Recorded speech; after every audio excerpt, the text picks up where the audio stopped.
Right. Like, my alarm went off at 7:30, and that was a full 8 hours. And when my alarm went off, it was like I rose from the dead. I went back to sleep for another hour. Yeah. And then even then, it was hard to keep my eyes open. For some reason, I just slept really hard last night. Yeah, I would imagine that was hard. I mean, we were up talking about everything. So, we were talking about, I don't know, everything. Literally everything. So you saw, which we kind of talked about yesterday, you saw Quiet Place 2. We haven't been able to, like, really talk about it since. And the reason I wanted to bring it up today is because I rewatched it last night on my 65-inch 4K TV rather than a movie theater. And I lost your video, by the way. Which one? I just have the OBS logo. Oh, you lost my video? Oh, that's weird. Okay, I'll fix that. Yeah, no, man. I mean, it's should be coming back now. But yeah, I mean, it's yeah. But when I rewatched it, you know, it still holds up on even a smaller TV. It's just a fucking phenomenal movie.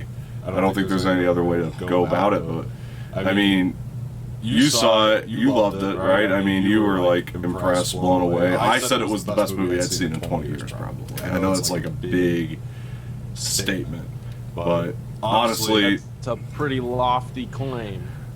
Well, I don't know if you had this experience with it, because with me, I mean, I watched it and I thought of a lot of the shit that I grew up watching, like Jaws, like old Spielberg type stuff, you know, like Jaws, or like even Star Wars to some degree. Like, I just thought of those movies. Like, the way that this movie builds suspense is unlike any other movie ever. Like, I feel like, as far as like the past 20 years goes. So it reminded me of all that, and it made a lot of sense to me too when, and Sammy pointed this out to me when we did our review on it, the fact that John Krasinski even like referenced Jaws in there. The pizza place that they hide out in the beginning is called Brody's Pizza. So it's like, yeah, it makes sense that that's where he got the inspiration for something like this from. Like, did you ever see Duel? Have you ever seen that movie? I watched that the other day too. It's Spielberg's first movie. It's about a guy. It's literally the whole movie. He's getting chased down by a truck. You have to see this movie. It's probably some of the best suspense of the 70s that you'll ever see. And like, that's the whole movie, and it's just like the simplicity of that, I think, is what we don't get in movies anymore. And I think the Quiet Place and Quiet Place 2 both like have that simplicity to it. And I think that's what makes it work so well. I don't know, how do you feel about it? I mean, did you have the same experience where you're like, this feels like different than a lot of movies we get, or is it like, I don't know, you just like it because you like it? Yeah, I don't know. I just really liked it, and you know me, like I'm not really into like scary type stuff. Right. I'm just not. But when I watched the first Quiet Place, I was pleasantly surprised. Like I legitimately loved that movie. I thought it was amazing. I remember. Yeah. So I was actually really excited to watch the second one, and it definitely didn't disappoint. I mean, it's just, I don't know. It's not corny or anything. No. It doesn't feel like it's trying too hard. Script is amazing, sound effects are amazing, right. Visual effects are amazing, as far as, you know, directing, acting. Really, I can't think of any aspect of the movie that I dislike. I mean, in fact, in this one especially like the final act of the film, I mean, what they're doing with the camera work and the cinematography as far as adding to the storytelling is just phenomenal. They do some really cool stuff that, as I was watching it, I was thinking, oh, this is artsy as hell. Like, this is good. Like, well, I mean, I would just, it's just phenomenal. And as you know, a guy that pays attention to audio, you can't ignore the amazing stuff that it's doing in terms of sound effects. And you know, it's really interesting to have a movie, especially where most of the movie is silence, like where you have to be silent. It's very refreshing incredibly refreshing, because in every movie, especially scary movies, there's always noises constantly. Like, if it's not some like really obnoxious, scary plucking violins, or it's, you know, some loud noise to scare you, or people talking or whatever. So it's really nice to watch a movie of this genre, and it's silent, and it makes it even more eerie. It really puts you on your toes, so that when something does happen, it's like boom, it hits you in the chest. Well, that's real horror, you know, or real, you know, fear to me is like if you can get away with it without being gimmicky. You know, not that this movie is without jump scares, but the jump scares that it does have, they're like real freaking scares, and they're much more organic. And it's few and far in between. You know, most of the scares, like you said, they're coming from the fact that we're just in this like eerie silence. And it's not even that, because you and I have talked about this before, where it's not actually silence. It's a little bit more impressive than that. Like, you have to go to a certain frequency, right, to capture that sort of feeling of like being like the air being sucked out of the room. I don't know. You know more about that than I do. I think that that's what it is, right? They go to a certain frequency to capture that sort of silence. It's like it's not actually silence. Like, you're still hearing something. It's just it sounds like silence, right? Am I on the right track with that?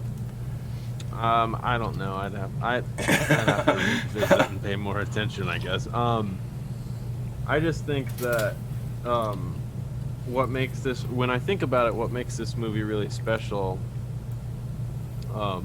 in terms of that silence, because I think that is the thing that makes this movie very original, is the silence. And everybody agrees, you know, all the audio engineers that I know completely agree. Like, everybody's blown away by it because it's just amazing. But that's what makes that so fantastic, is that it makes being scared much more real. Because the problem with scary movies is they're so far-fetched, they're so out of reality, that even though they are very scary, you have a hard time relating to it, because the whole idea of the film is just so lofty and so bizarre and so out of this world. Right. But with this, even though the idea is out of this world and it isn't a super realistic premise, they ground it by keeping you in silence, because that's how you would experience it in real life. You know, there wouldn't be constant violins plucking in real life to lead you up to the jump scare. True. Yeah. Like, there's gonna be complete silence. You're gonna be sitting, holding your breath, scared, and then something's gonna happen, you know. And a lot of movies fail to do that because they constantly are trying to have some sort of noise to lead you up to what's about to happen. And I don't know, it makes this movie feel very grounded, like you're actually experiencing it. Well, that's why I was blown away when a certain somebody told me that they liked the Conjuring 3 more than they liked this one, which I'm not going to name any names. The person knows who I'm referring to, but you know, it wasn't Mark. I know you're thinking that, but it wasn't Mark. But yeah, no, I mean this movie, it takes what the problem with horror usually is, like you were saying, violins plucking, you know, stupid shit like that. And it kind of turns it on its head, and just it makes it like the classic movies I used to watch, which like Spielberg I think has talked about this many times, about like what makes his suspense real suspense, and that's because he's not just hitting you with the jump scares. He's not, you know, trying to like violins plucking. I like that. He's not making the violins pluck. It's honestly the scary movies are. They're like, it almost reminds me of the sound of bugs. I feel like every movie that has a bunch of insects, and like a scary movie, they always use the same sound. It's like the the little plucking violins and quick little jabs. And it's become such a stereotypical noise in scary movies, and just like random noises. Like, scary movie soundtracks always have the most random noises. Like, I imagine some crazy dude in a studio just slapping sheets of metal and plucking strings and like, well, there's a way to do. Cool. Yeah, there's a way to do it right though too. Because did you watch Hereditary? I saw the point where the person lost their head, and I was like, I am not watching this. that movie to me is brilliant in the way that it uses its soundtrack. And I think even as like an audio engineer, you'd be pretty impressed if you like watched That movie it in its was entirety. brutal. It is very much so. For sure. There's a lot. It's brutal. It's for sure brutal, and it kind of. What I like about that is it's sort of relentless in like the way it like plays out. Like it doesn't really. It kind of puts you into a scary moment, and then it actually like has the balls to keep freaking you out, you know, and just be relentless about it, as opposed to like a lot of like. It's funny we're having a conversation about horror movies. I never thought I'd have this talk with you, but like I mean, seriously, but you make good points in the fact that like a lot of these movies don't do it right. And you know, this Hereditary is one of those. I think that's another problem too, is that there's a lot of movies that seem to be scared to just go there, go to that point, you know, too, where it's just like relentlessly freaky. And you know, sometimes you know you get that like roller coaster ride effect from a good like movie that just is relentless like that. I even look at like Quiet Place 2, and I'm like, it doesn't. There's no boundaries to what it can do in terms of keeping you on the edge of your seat. Like it doesn't feel like John Krasinski is really concerned about you being too on the edge of your seat. You know what I mean? But you know, rather like his main concern is like the story of it. You know, too. Like I think that's a lot of like you were kind of saying. Like once you get to like the ending, and it's like the storytelling of it all, and the way that everything kind of pieces together by the end of that movie. That's like John Krasinski's main concern is to make, you know, just get you invested in these characters, and I think that that's important too. If you're not invested in the characters, you're not going to be freaked out for them, and, you know, and more so, you're not going to just be freaked out watching the movie yourself a little bit. And I listened to John Krasinski. He went on Conan's podcast, which by the way, Conan O'Brien Needs a Friend is my favorite podcast it's great. ever created. It's great. It's amazing. Anyway, he was on there, and they were talking about Quiet Place 2, and you know, leading up to the first one and everything, and you know how he was kind of nervous to make that type of movie, and you know, is the audience going to be interested, or are they going to be scared? He was talking about how nerve-wracking it is to sit in the first showing, how he almost doesn't want to be there because he's so nervous, because he's like, are they going to be scared here? Are they silent because they're scared? Are they silent because it's not good? Are they silent because they're super interested? Like, you just don't know. And I think I don't quote me on this, but I think it was his mom that gave him the advice. Somebody gave him the advice of like, don't do too much when you're doing this movie. Do make the audience decide how to feel. And that is exactly the problem with a lot of scary movies, is they try and put a feeling into you artificially by showing you, like, because they were talking about these creatures that we're seeing in The Quiet Place, these alien-like creatures. And he was talking about how to make them look, and, you know, the noises and everything.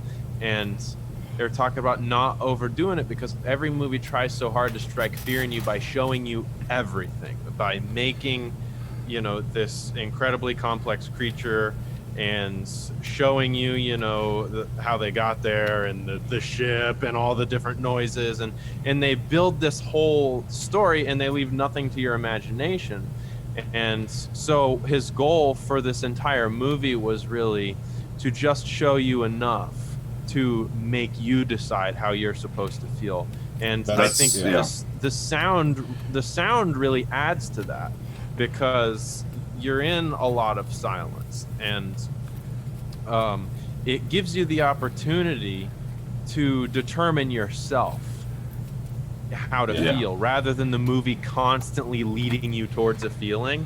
That this movie is phenomenal in that way, because the problem I find with most scary movies is that they try to be so relentlessly scary and so relentlessly absurd and graphic, even. Sometimes. Which, if you're into, you know, gory stuff and graphic stuff, then, you know, whatever. But I think what makes this movie terrific is that it doesn't have any of that. Is that it manages to, instead of keeping you constantly scared and, you know, telling you how to feel, it makes you interested. Like, you are very invested in the characters, in the story, in the environment, in, you know, what you actually want to know, what's happening next. Where, you know, a lot of scary movies are just like, they try to be so scary and so gory, and really it's just the shock factor that scares you. Right. It's just the fact that, ew, I'm seeing that, like, that's gross. Like, it's, and this movie isn't that. It's purely organic, real. Like, if you're getting jump scared, it's very organic. It's something you feel like, you know, you would experience in real life. And I don't know, the only way I can describe this movie is it feels very organic versus normal scary movies, which kind of rely on shock and gore. The thing that, you know, I thought about when I was watching this one was Empire Strikes Back. I know that sounds strange, but in terms of the storytelling, it's very similar in the way that he structures it, and I think that's what makes it, to me, like, this is like much like Empire was then, you know, like the greatest sequel of all time. I feel that way now about this, where it does like just organically take you through the journey. You know, it doesn't feel like anything. It's not pulling any punches, kind of like you were saying. You know, it's not trying to. It's not overly gimmicky. You know, it feels like, okay, if we're quiet here, we're supposed to be quiet right here. You know what I mean? If something jumps out and freaks you out, it's because it's supposed to. We're seeing everything through the eyes of the characters. And that's, I just don't think that making like a good sequel like is like an easy thing to do. And I think that to see it achieved at this level for the first time, that's why I think of Empire Strikes Back for the first time since Empire. And to do it without his character too.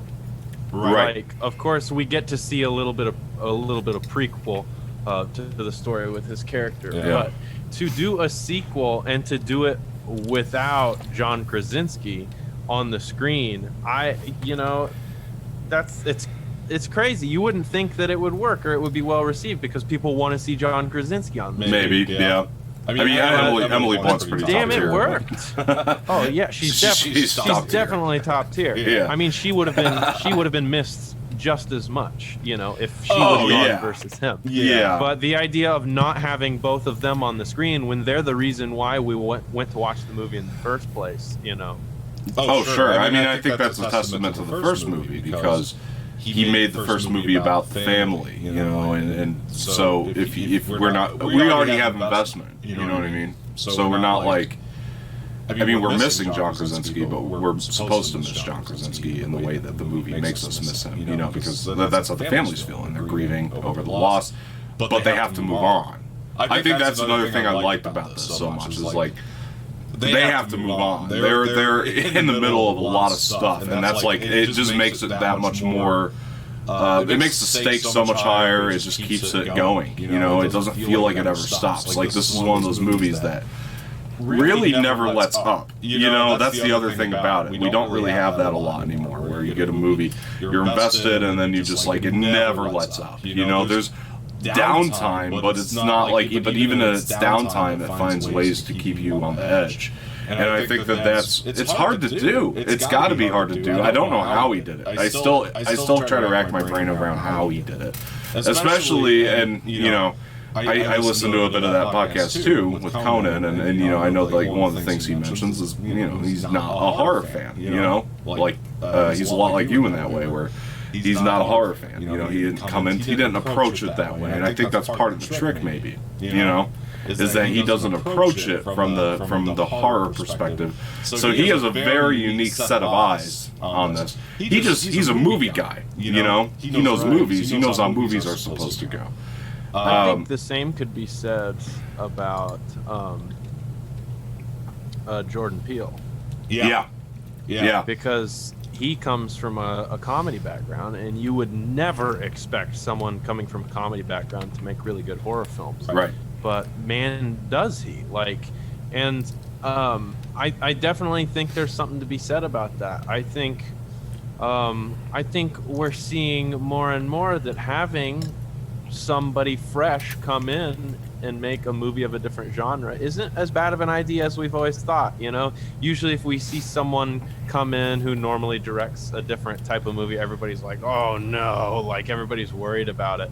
But I think you maybe can think about that if, you know, somebody who always does horror movies does a comedy. You know, comedy is one of those things that you're either funny or you're not. Like, that's just how it is. Yeah. But horror is one of those things that I legitimately think that I think that it's possible for a much wider audience of people could make a horror film, because the human mind kind of is horrific in a way already. So we all know what it's like to think of scary things, or to worry or have anxiety. It's a very familiar feeling. We don't all think in a comedic way, so we all can't write jokes, but we all do know what fear and anxiety feels like. So I think that's the reason why somebody from outside of that genre could make a good horror movie. And you know me, I've always hated horror movies. It's just not my thing. But I've always thought myself too, if, you know, somewhere in another life I stumbled into a position where I was able to help write or direct a movie, I would absolutely help out writing a scary movie, because, you know, that it's not my thing to watch, but my mind does think that way. And, you know, even in my own personal ventures, you know, I've thought of ideas for stories that I thought would be great thrillers or great scary movies or stuff. Or when I was, let's see, this was some time ago, my best friend he had to do a short film thing for college, and he asked for my help. And I wrote this really complex, over the top, like gory, scary thriller. Yeah. And it had a really complex plot line, and we couldn't really pull it off. I don't even remember all the details, but it was pretty messed up. It involved a guy with split personalities and a therapist, and it involved the murder of a child, and it was kind of messed up, and he was really worried about it being a little too over the top. But yeah, we couldn't capture what we wanted to do, because we were young and we were inexperienced at the time, so we didn't have a means of making a story that complex. Right. But, you know, I think he says he still has the script for it, and he talked to somebody at his school that was involved with films, and they actually didn't think it sounded too bad. Right. And so, you know, I think that was one of those things that, you know, of course I'm not a professional director or anything, but, you know, that just goes to show that being a person who always thinks of things in comedic ways and who doesn't like scary movies, the idea of making a scary movie, I don't think would be off the table for me if I were a writer or director, because, you know, it's the complete opposite of what I'm used to being involved in, and it allows me to give a very fresh take, you know. So well, that's the unique thing about A Quiet Place. It feels like the result of somebody just not enjoying horror movies. That's what it is. It is the result of that. It's like, how can I make it to where, like, even I can like it? What would, because like, if you're bitching about horror movies your whole life, and you just like, and people ask you, like, why do you not like horror movies? 9 times out of 10 you have a reason for why, and you know, and when you say those reasons, you're thinking about, like, what would you do differently, right? Which would be a good follow-up question to that for you. It's like, well, what would you do differently, right? So then, you know, you would name those things, and I'm sure John Krasinski's just had that conversation multiple times, to the point where it's like, maybe I could try applying those things now, finally. I think there's only, like, one other...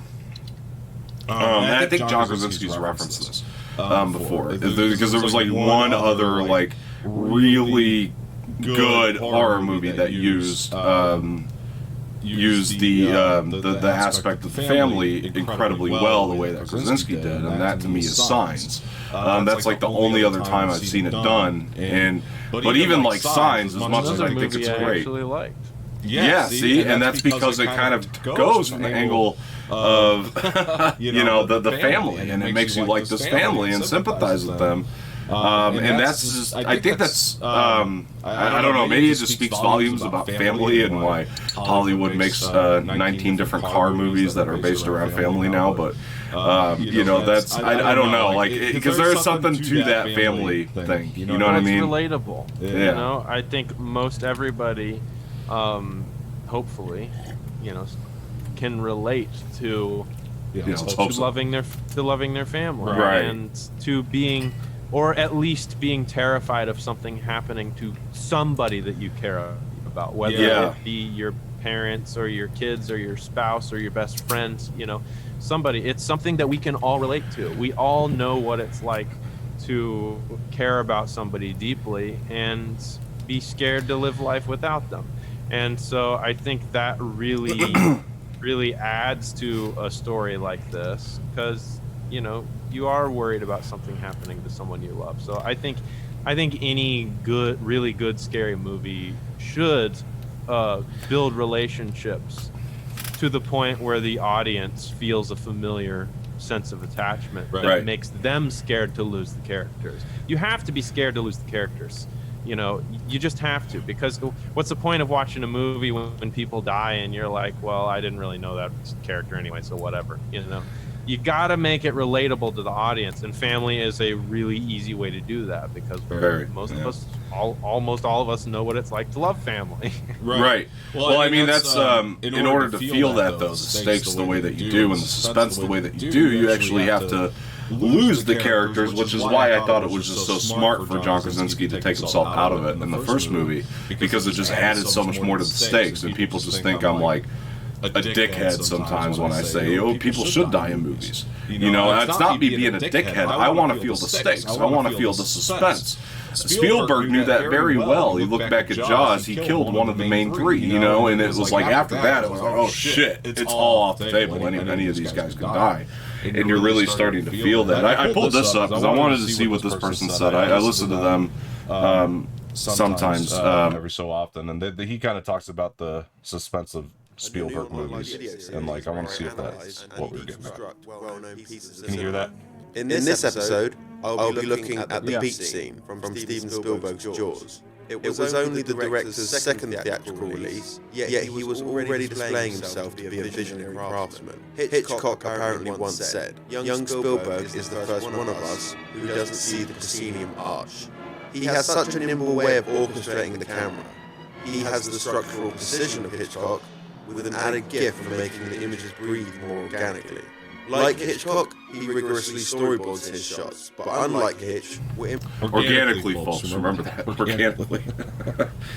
How to dramatize an image, whilst also having the freedom to be playful. 40 years later, with more recent films like Tintin, for example, prove that there's still not really anyone that can match his seemingly effortless visual invention. Dude, did you ever see that Tintin movie? I didn't. Really, really good. You should check it out sometime. It's a good animated flick.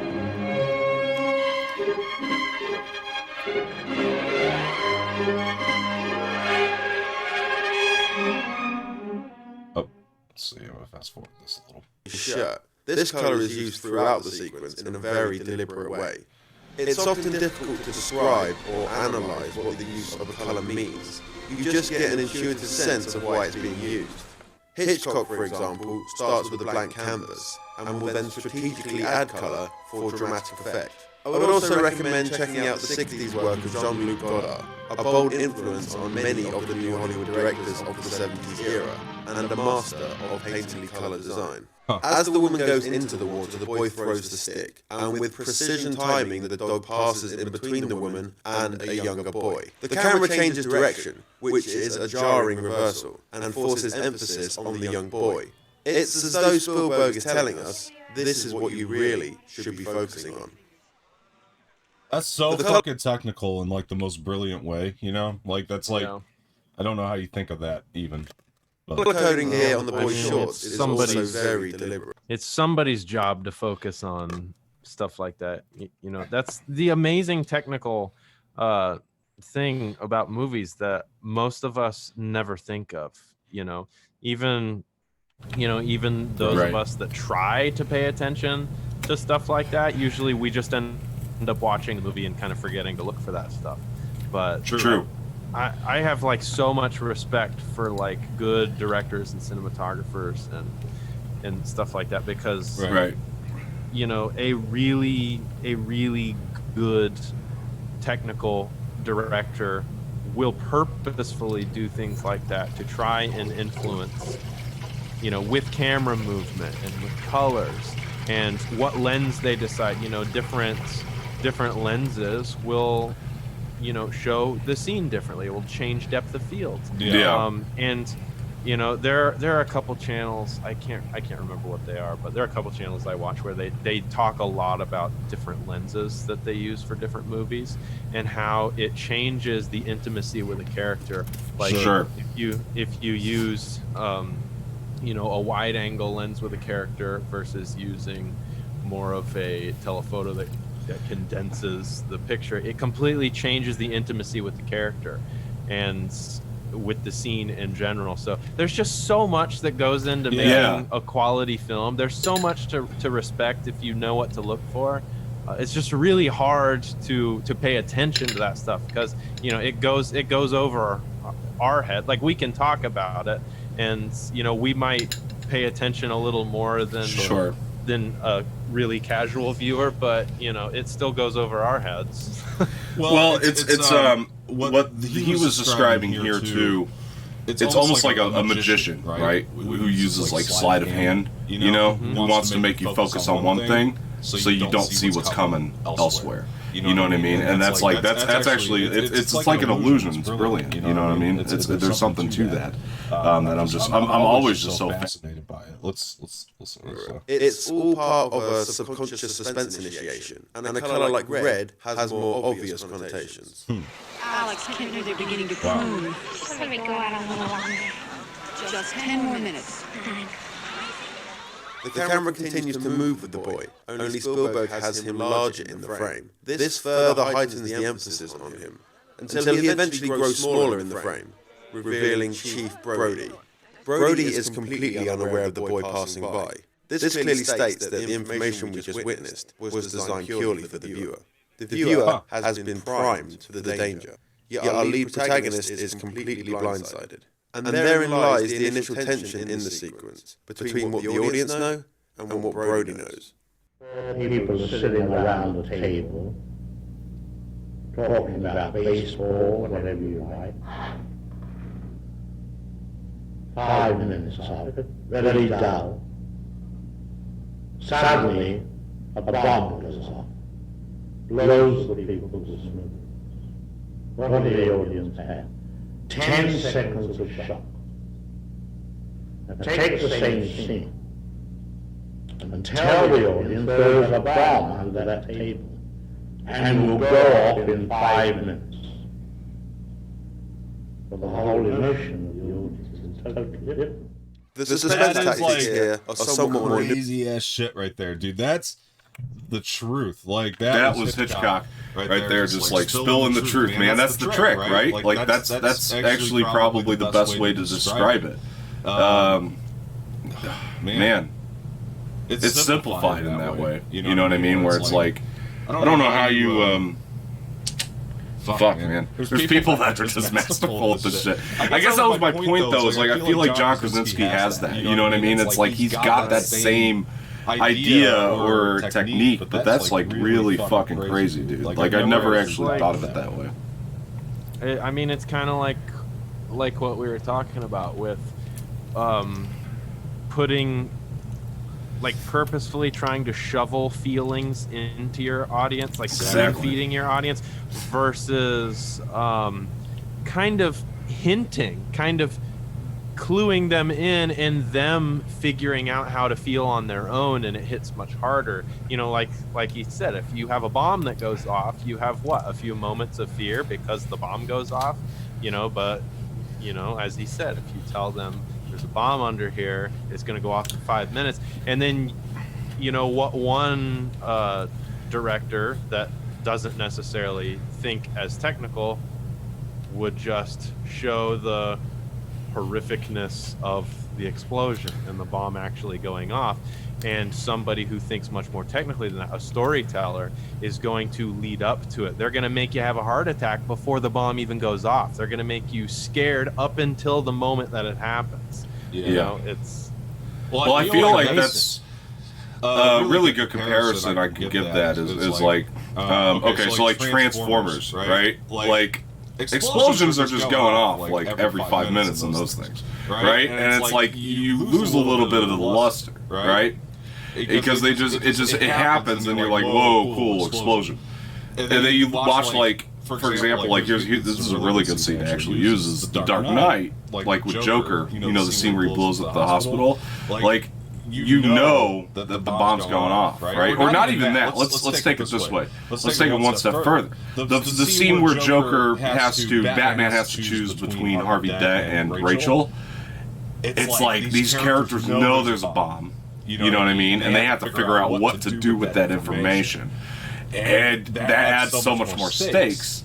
Not only that, we're so attached to both characters in that moment that Batman makes one choice, another one dies. We know that there's like almost no other way out of it at that moment.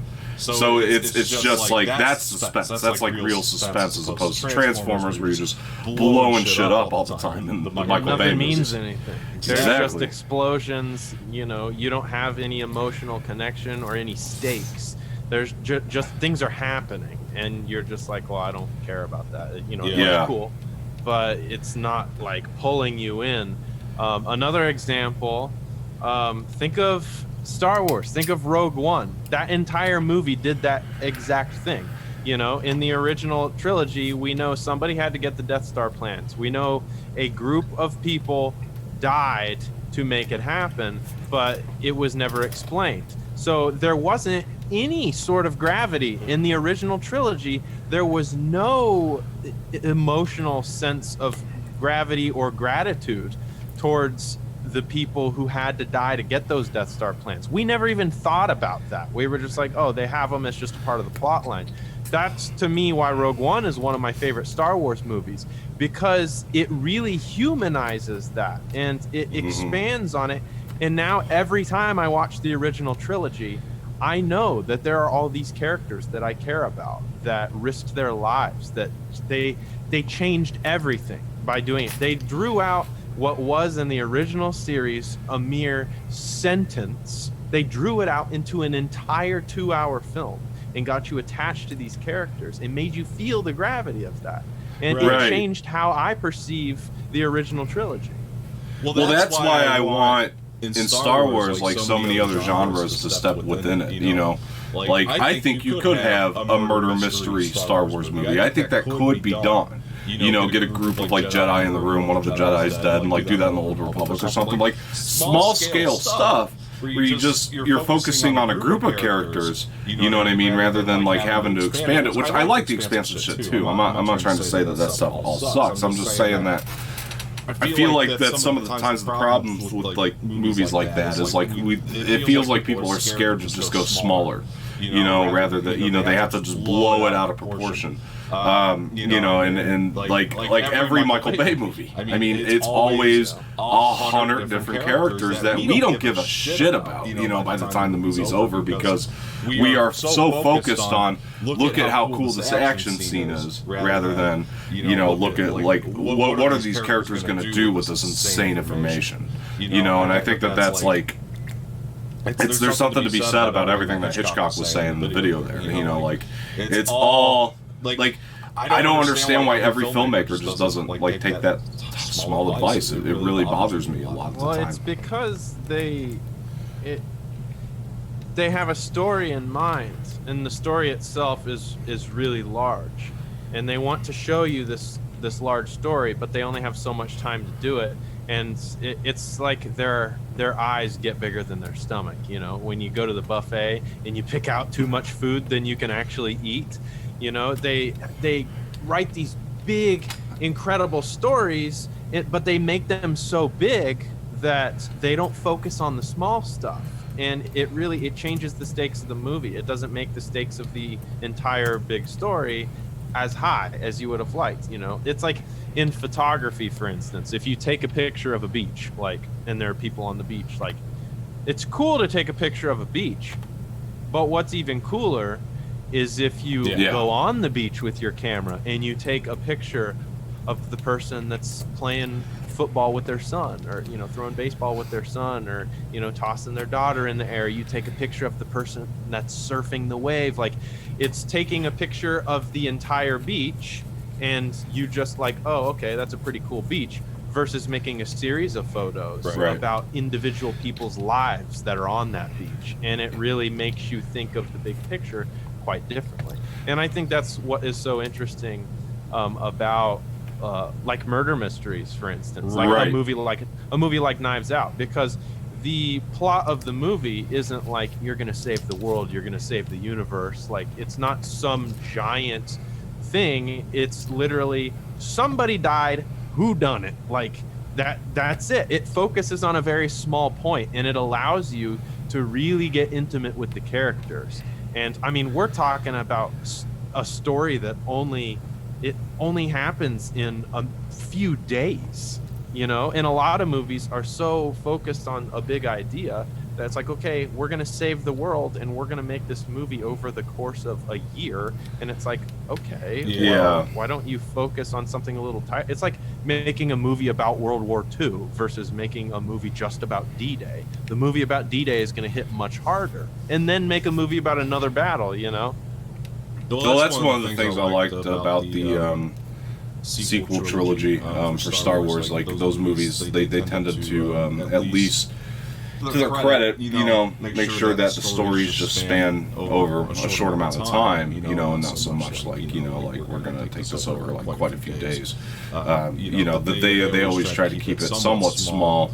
Last Jedi, for example, you know, we had like 3 different stories going on, but each one was focused on a very small set of characters, you know, in each story. And so we weren't like, you know, focused on these massive ass groups. And of course it all led to like one big epic battle, you know, at the end and all that. But which I think is cool too. It's just like, I'm not going to be invested if I'm not, you know, if we're not getting intimate with the characters, I'm not going to be invested by the time you get to the big battle. That's how you do it. Like, people think that, you know, by us saying this, I'm sure, or by, you know, Hitchcock's words, which I gotta tell you something about Hitchcock here in a second, but by Hitchcock's words, that we were and we're sitting here saying, like, you know, never make anything epic, or, you know, like, don't make your don't try to make a movie like Braveheart, which has tons of battle. But like, even look at like Braveheart, it's so focused on William Wallace throughout the entirety of the movie. And then so when we get the battle scenes, which are actually, you know, few and far in between, we just feel the stakes so much more because we were so invested in William Wallace's work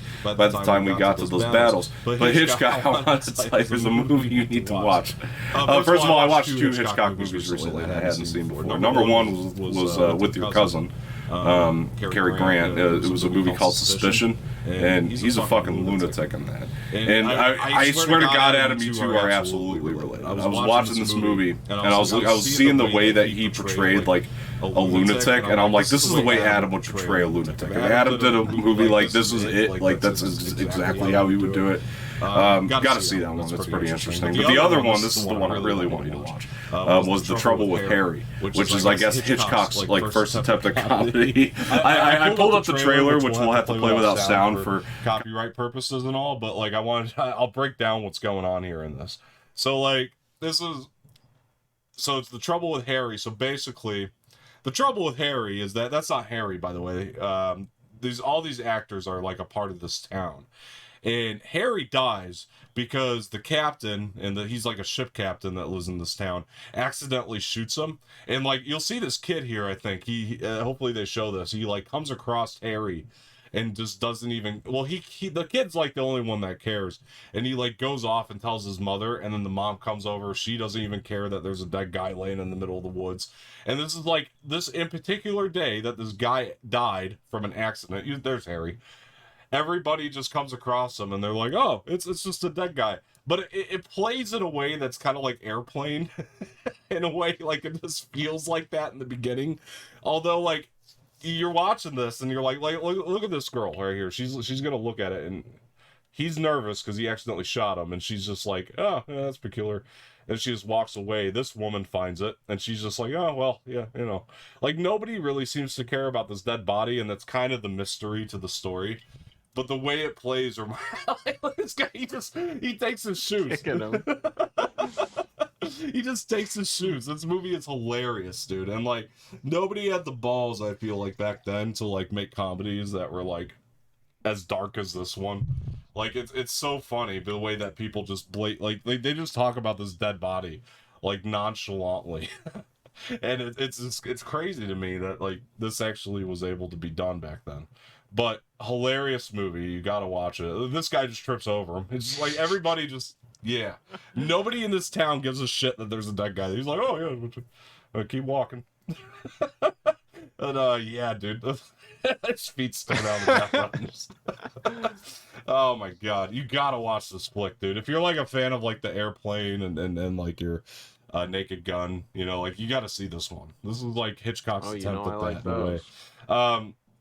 But you're watching this, you're just like everybody in this town's like such a lunatic, and like it's funny to me that Hitchcock, like by the end of the movie, like he makes these people like incredibly likable, and I was like, I don't know how he does that. Like he's so good at his craft that like yeah, but like that's the shit I've been into lately. It's just like small scale shit. We're just gonna you know focus on a specific group of characters, not try to blow it out of proportion.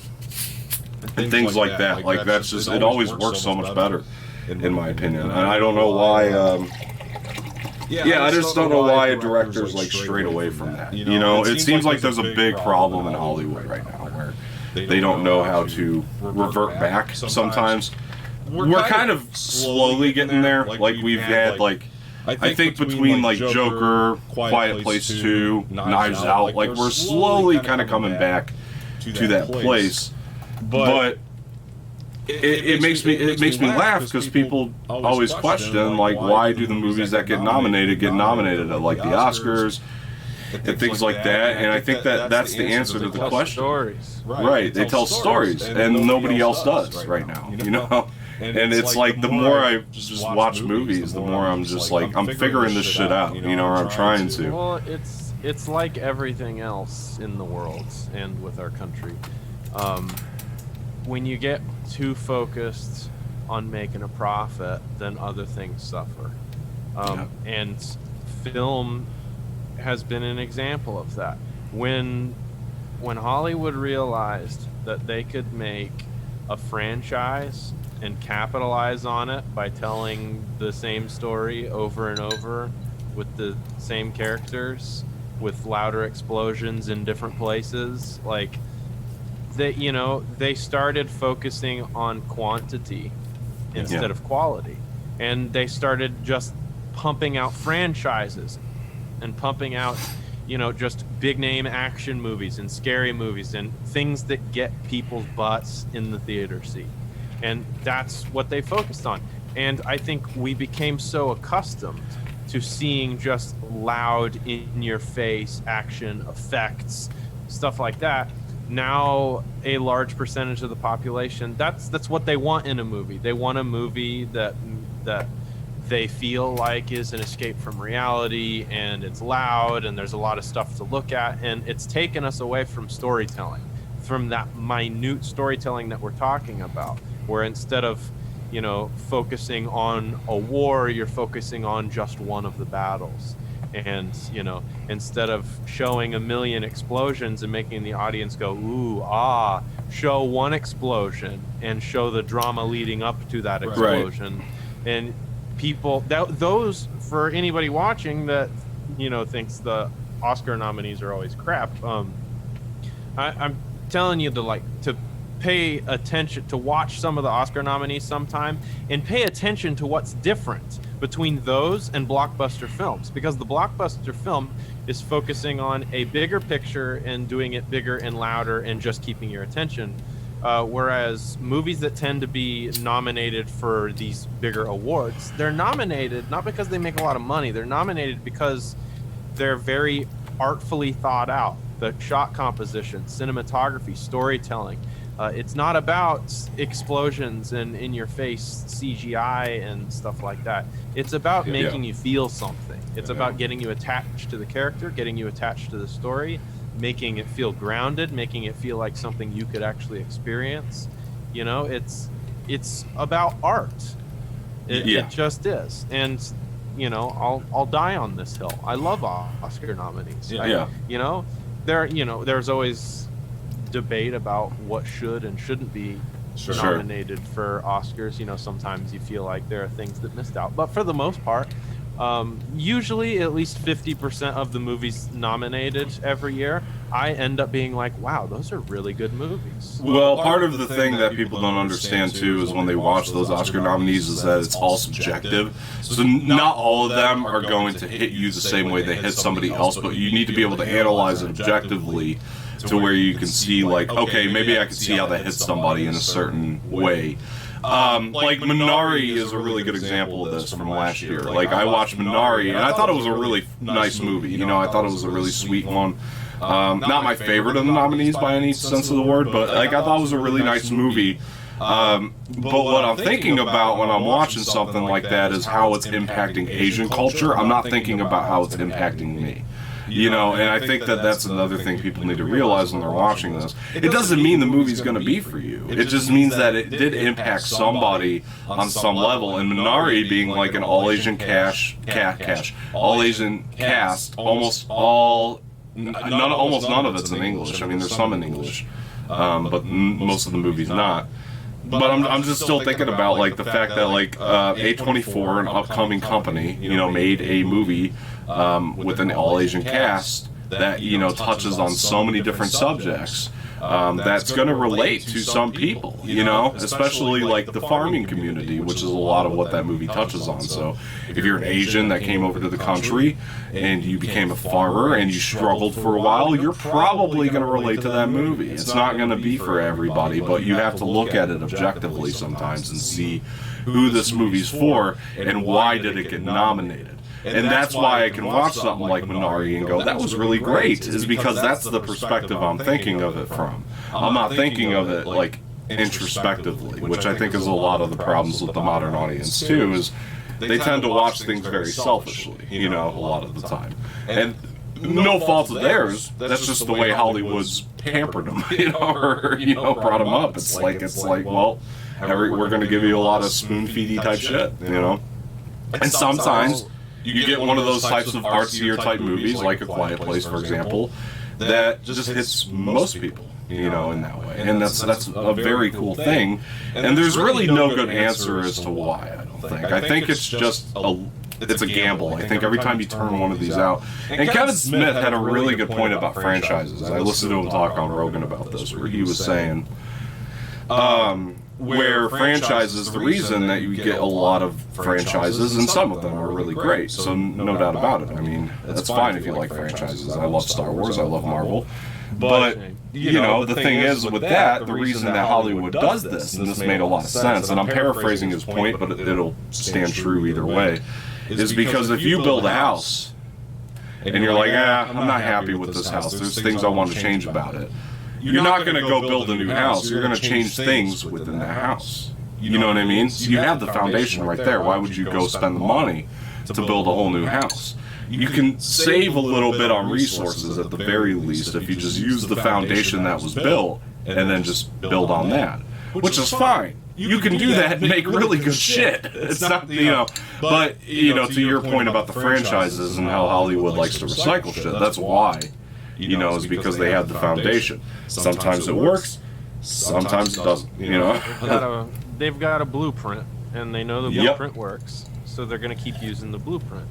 And the same can be said about every type of content. You can talk about YouTube, you can talk about TikTok, Instagram. This is not something that just stays within the film and movie community. This is like 100%. If you think about how YouTubers make content or how TikTokers make content, when you have something that does fairly well, you know, okay, maybe I can use this as a blueprint, and you start doing massed content with that same blueprint. And because it's easier on the creator, And if the blueprint works and people watch it, then why would you do something else? So there are reasons why you would want to do that, for, people like you and I who do content creation. Sometimes it's much easier to have a blueprint and to keep using it with different materials. Yeah. And Marvel is the same way. They've got a style of movie that they know they can make that works, so they use the same blueprint and they just put some different materials in it and build the house out of some different things. And a movie like an Oscar movie, it's a new blueprint. It's new materials. It's new everything. Everything is completely new. Most of the time. Yeah, for the most part. It's a completely new thing,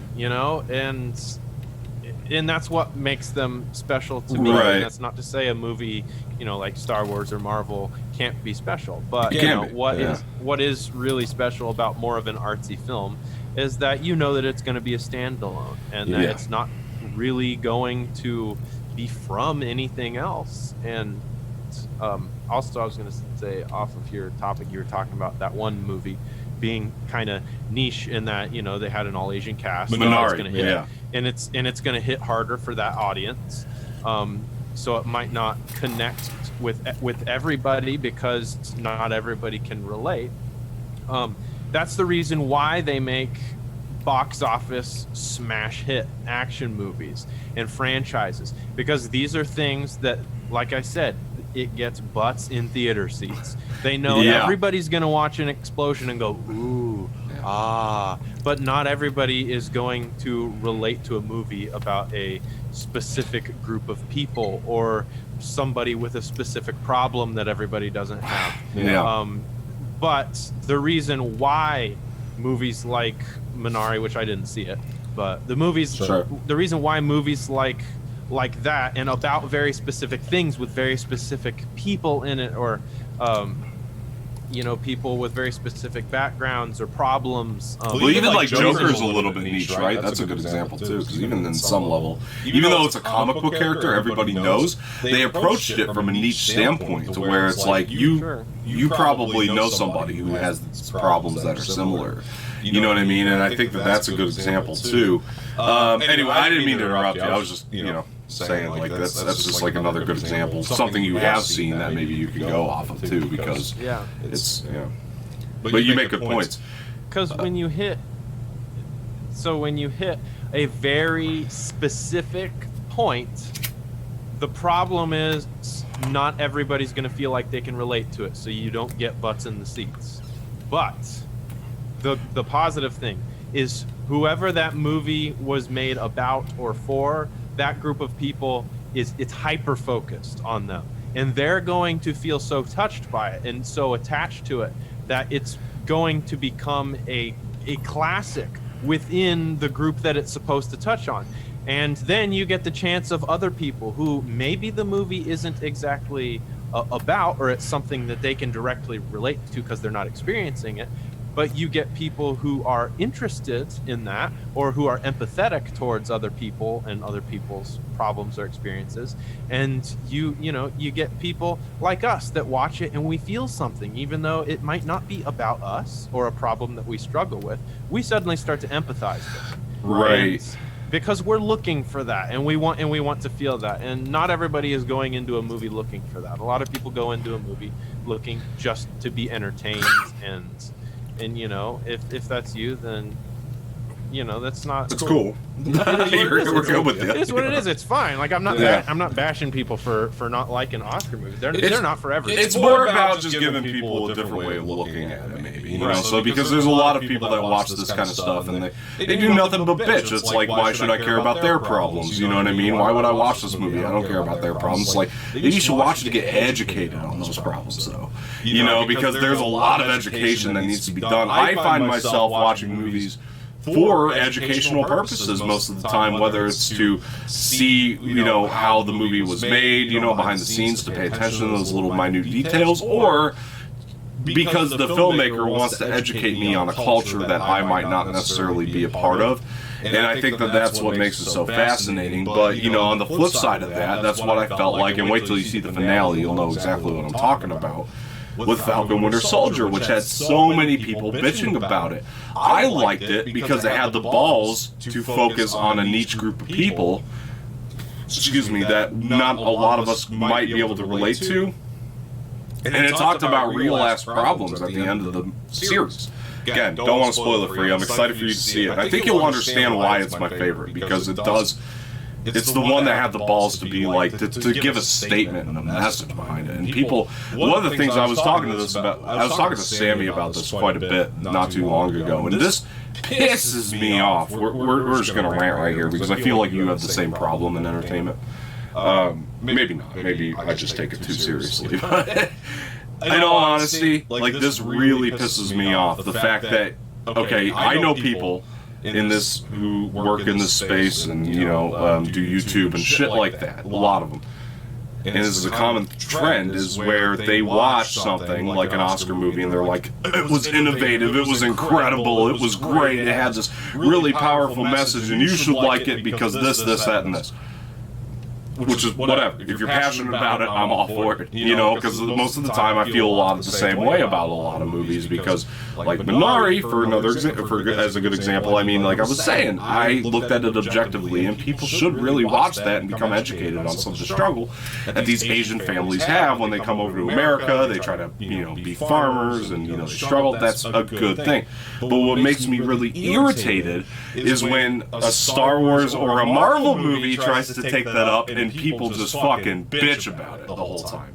That irritates me. It's like, okay, so you're mad because it's doing the same types of things that everything else that you like does. And I know a lot of people that were mad about Falcon Winter Soldier because it had a really strong message about it. Again, I know you haven't seen the finale, so you can't speak on that specific thing. But it's even like Joker. Like, even when I watched Joker and people were like, nah, it was fine. What? It baffles me, because it's like, these are the people that are like into a lot of the Oscar type of movies and stuff. Like, a lot of these people that were like, it was a fine comic book movie. And I just can't believe it, because I'm like, this is like everything I've ever wanted from one of these. You know, I think you felt the same way, right? When you watched Joker, you're like, finally something had the balls to like actually get to that place. Yeah. And the fact that like people are like, yeah, Joaquin wasn't bad. You know, it's like, wasn't bad. We need to praise this like a lot more than just wasn't bad. You know, and like people just hold like the Heath Ledger. I love The Dark Knight. I think Heath Ledger is amazing as the Joker. I'm not trying to say that he's not. And if he's your favorite, more power to you. But like they hold Heath Ledger to that standard, and just because he's dead, and God rest his soul. Just because he's dead, people seem to think we can't like Joaquin better. You know, whatever the case may be. And it's just like there's all this bullshit that comes into this. You know, when we're talking about franchises, I feel bad for a lot of them that are really trying to be innovative, because Marvel has tried to be, Star Wars has tried to be. They've tried to like put really strong messages behind their shit. They've tried to be more artsy. They've tried to take these big swings. I had a lot of problems with WandaVision, but at least it was goddamn different. You know, like there's something about it that was at least different. And like, you know, I feel bad for the ones that are trying to do that, because people just want the basic shit. It seems like, I don't know. Have you noticed that? I know you're not into space as much as I've been, but I don't know how to explain that. You know, it's so irritating. No, I mean, I don't disagree. I mean, humans are very we are creatures of habit. Creatures of habit. Yes, thank you. That's it. That's the problem. We like what we like. Yeah. And when something works, we want to stick to it. And there are a lot of people that are like that in their lives in general. They have their favorite restaurant they go to, and they never go anywhere new. They have their favorite types of movie, and they don't watch anything else. And it's very I feel it's if that's how you live, you know, that's how you live. But for me, it's a sad existence. I would be depressed, because I need variety in my life. I need to go to new restaurants. I need to try new food. I need to talk to new people who have different experiences than I do. I need to see new, different, fresh movies. I need different music. Like I need as much variety as possible. I don't like seeing the same things over and over. I'm not the type of person that like has a blueprint and sticks to it all the time. Like, no, I need some variety. Give me something new. So I feel the same as you do in that sense. I don't like it when especially in Hollywood, when they pick a theme that they like and they run with it, and every movie is the freaking same, and you're like, I am watching the same exact movie over and over and over again. Like, no, we need some variety. That and about what you were talking about with movies having a message and stuff, and you can get an Oscar movie that has a really deep message and people can appreciate it, and then you can get a franchise that decides to put a message and people have a problem with it. Well, here's the problem. Here's why that happens. It happens because these Oscar movies that are based around these messages, you have two types of people. You have the people who know that this movie is about a certain type of message, and they go into the movie knowing what to expect. Okay, I'm going to get this type of message. And those are the people that when they watch a big franchise movie, they're not going into it expecting that. So when they get it, they're like, why is that in here? That's not what this is about. And they get infuriated. And then you've got the second type of person, which is the type of person. Well, there's actually more than one type of person, but these are the people who are more opposed to it. The second type of person who's more opposed to it would be the person who knows the Oscar movies have a certain type of message, and that's exactly why they're not going to watch it, because they don't want to hear it. They don't want to be exposed to it. And when that is in their favorite franchise, they get really pissed off because they don't want to hear it at all. They just want to la la la la la la la. So when it's in something like Star Wars or Marvel, they feel like it's propaganda, like it's being shoved down their throat, and there's nothing they can do about it. And of course there is the third type of person, which is the type of person who is, I guess, more open or empathetic. That's probably the category we fall under then. Because I think that's why you and I relate so well. We're always looking for reinvention. We're constantly looking for new ways to innovate. I think that we're you look at, I've been lackluster on it lately, but you especially have been looking for new ways to evolve your content. I've noticed that just by watching your video, your TikToks and things. We're constantly looking for it, whether it's evident in the content or not. I think we're constantly looking for ways to reinvent. Ways to I know that while we definitely have a relatable thing in the entertainment industry, we both like music, we both like movies.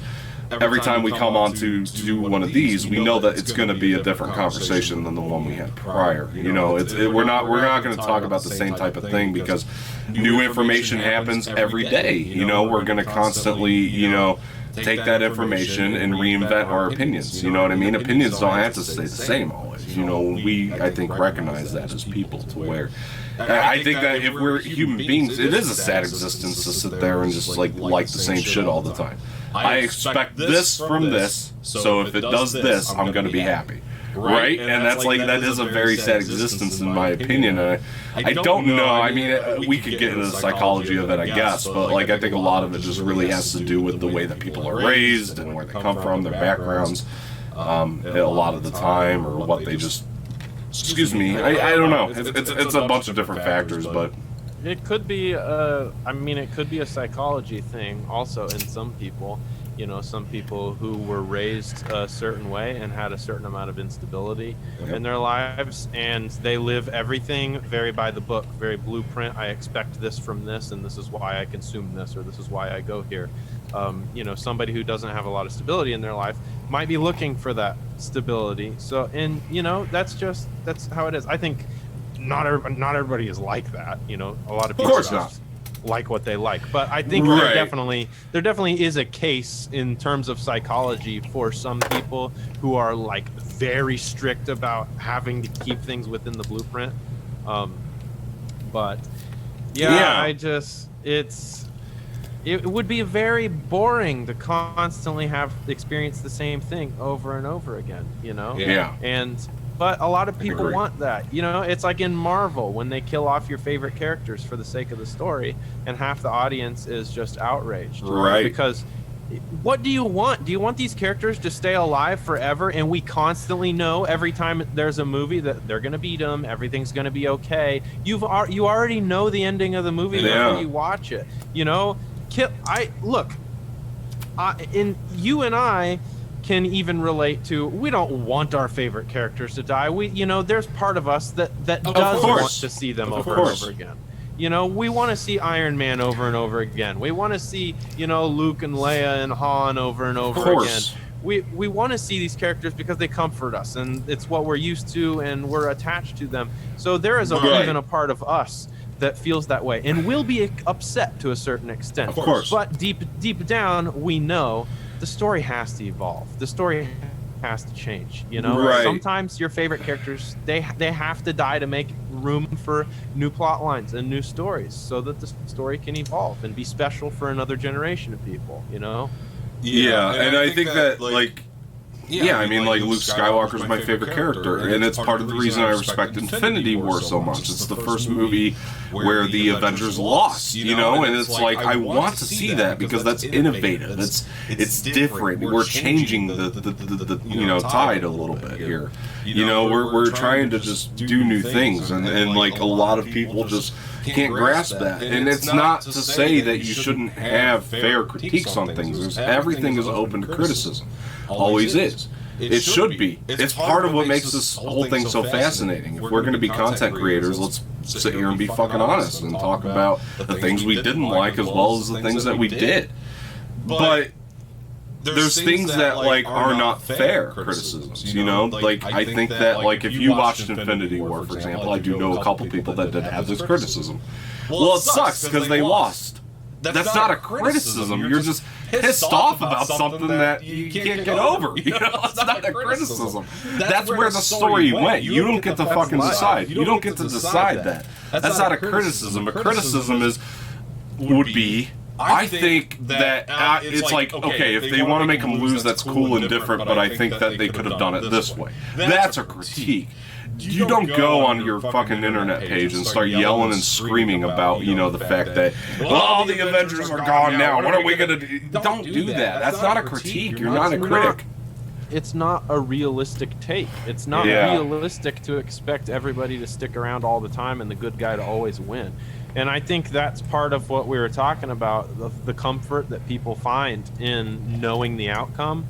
Because in life, people die, and sometimes the good guy loses. And when people go to a theater, a lot of people want the stability of knowing the good guy's going to win and knowing their characters are going to be around, because life isn't stable like that. And it gives us a sense of stability, and it is comforting. I will say, I feel good when the good guy wins. I love watching a movie that the good guy kicks the bad guy down. Of course. I mean, who doesn't? We watch Rocky movies for that reason, right? Like, we watch the Rocky movies and we're like, he's going to win every time. And then Rocky Balboa comes out and he loses, and a ton of people bitch. Right. From time to time, in real life, the bad guy loses. People we love, they don't live forever. You know? And to a certain extent, cinema needs to reflect that, because life isn't fair. Neither is cinema. Your favorite characters have to be written out at some point. Your favorite heroes are going to lose at some point. It's going to happen because you and I are going to lose at some point. It's how it is. Sometimes the bad guy wins the war. It's unfortunate, but that's how it is. And I think movies need to reflect that. Otherwise, we will always know the outcome. And what is the point of watching a movie if you know how it's going to end all the time? It completely takes the fun out of it. You have to have some sort of thrill. It's like La La Land. The end of La La Land is absolutely tragic. It's horrible. It's in the best way. In the best way. I was so upset about that ending. I'm still kind of upset about that ending, because the human in me wants there to be a happy ending. The human in me wants there to be stability and comfort and love and all of that. But the realist in me knows that life isn't like that. And it was a very original ending, because a lot of people don't have the balls to do that. You know what's funny about that? I know somebody that loves Damien Chazelle. Like loves Whiplash, loves First Man, hates La La Land because of that ending. it's like, man, you gotta like get a grasp on it, you know? At some point, we need to realize that these people are, so to speak, auteurs, you know, and they're inspired by the way that movies used to be. And back in the day, movies weren't scared of doing that shit because they weren't so concerned about how are we going to make money necessarily. Not as concerned. I'm not saying it wasn't a concern at all. Definitely, it was always a concern. That's why you build movie studios, to make money. But when you look at things like, I'll go back to Jaws. When you look at Jaws, Spielberg knew it was proper to kill Quint toward the end of that movie, one of the main three, and to leave Richard Dreyfuss's character in the open where it was like, you don't really know if he's dead there for a while. Because you wanted to add stakes. You need to do that. It's important. And guess what movie is considered to be one of the greatest movies of all time by critics now? Is Jaws. Because it leaves a legacy. You know, people remember that shit. You know, there's movies, not given, like there's definitely movies that have really happy endings that people remember for the rest of their lives. But I feel like movies that just fucking go for it, people remember that shit. You know, like it leaves a legacy. It's considered to be one of the greatest of all time. Most movies in our history, like Alien's another one of those that critics always point to, one of the best of all time. A lot of people die in Alien, you know, and it's the same thing there. Same with Terminator, you know, it has a body count, you know. Terminator 2, which people consider to be even better, it kills Arnold, you know, so to speak. I mean, obviously, you know, I love Terminator 2. It's the best one because, you know, it adds the element of stakes and surprise, and it's the movie Seven. Dude, Seven. I need to rewatch again. I love that movie. Phenomenal movie. The end really kicks you in the balls, though. Of course it does, and that's why it works, though, and everybody remembers it. You know, and that's the thing too. The Seven.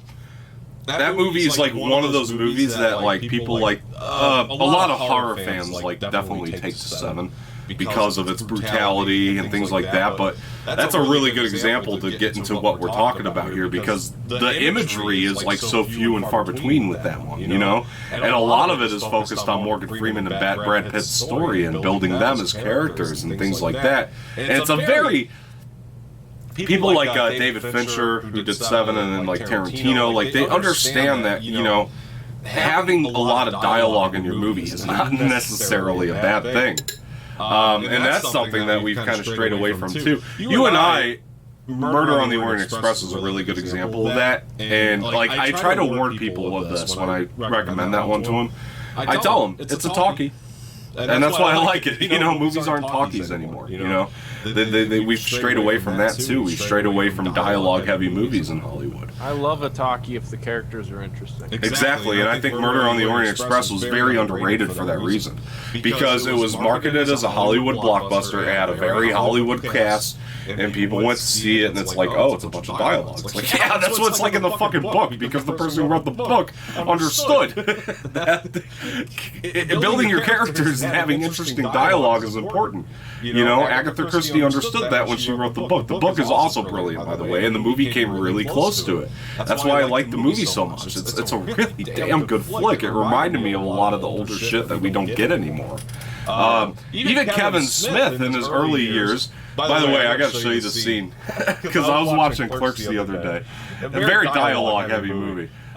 This reminds me so much. This scene right here, this is you and I at FYE. I got to show you this. You're going to relate to this so much, because this is exactly us at FYE. Let's see. This is what makes Clerks so relatable, as dialogue heavy as it is. And yes, we will play this with audio, because this is important, but... Thanks. You know, that article's accurate. Caitlin really is getting married. Article's accurate. You know what I just watched? Really is getting married. Me pulling a can off some moron's fist. Return of the Jedi. Me pulling a can off some moron's fist. Didn't you hear me? Caitlin is really getting married. Didn't you hear me? Caitlin is really getting married. Jedi or the Empire Strikes Back? What did you like better? Jedi or the Empire Strikes Back? Blasphemy. Empire had the better ending. I mean, Luke gets his hand cut off, finds out Vader's his father, hand gets frozen, taken away by Boba Fett, and hand gets down, taken away by Boba Fett. That's what life is, a series of down endings. That's what life is, a series Jedi was a bunch of Muppets. There was something else going on in Jedi. I never noticed it till today. They built another Death Star, right? Yeah.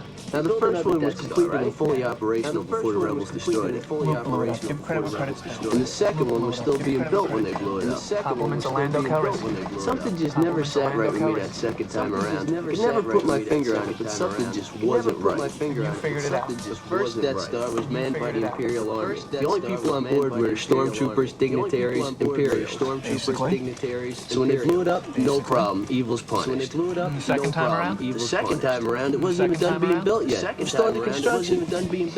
So a construction job of that magnitude would require a hell of a lot more manpower than the Imperial Army had to offer.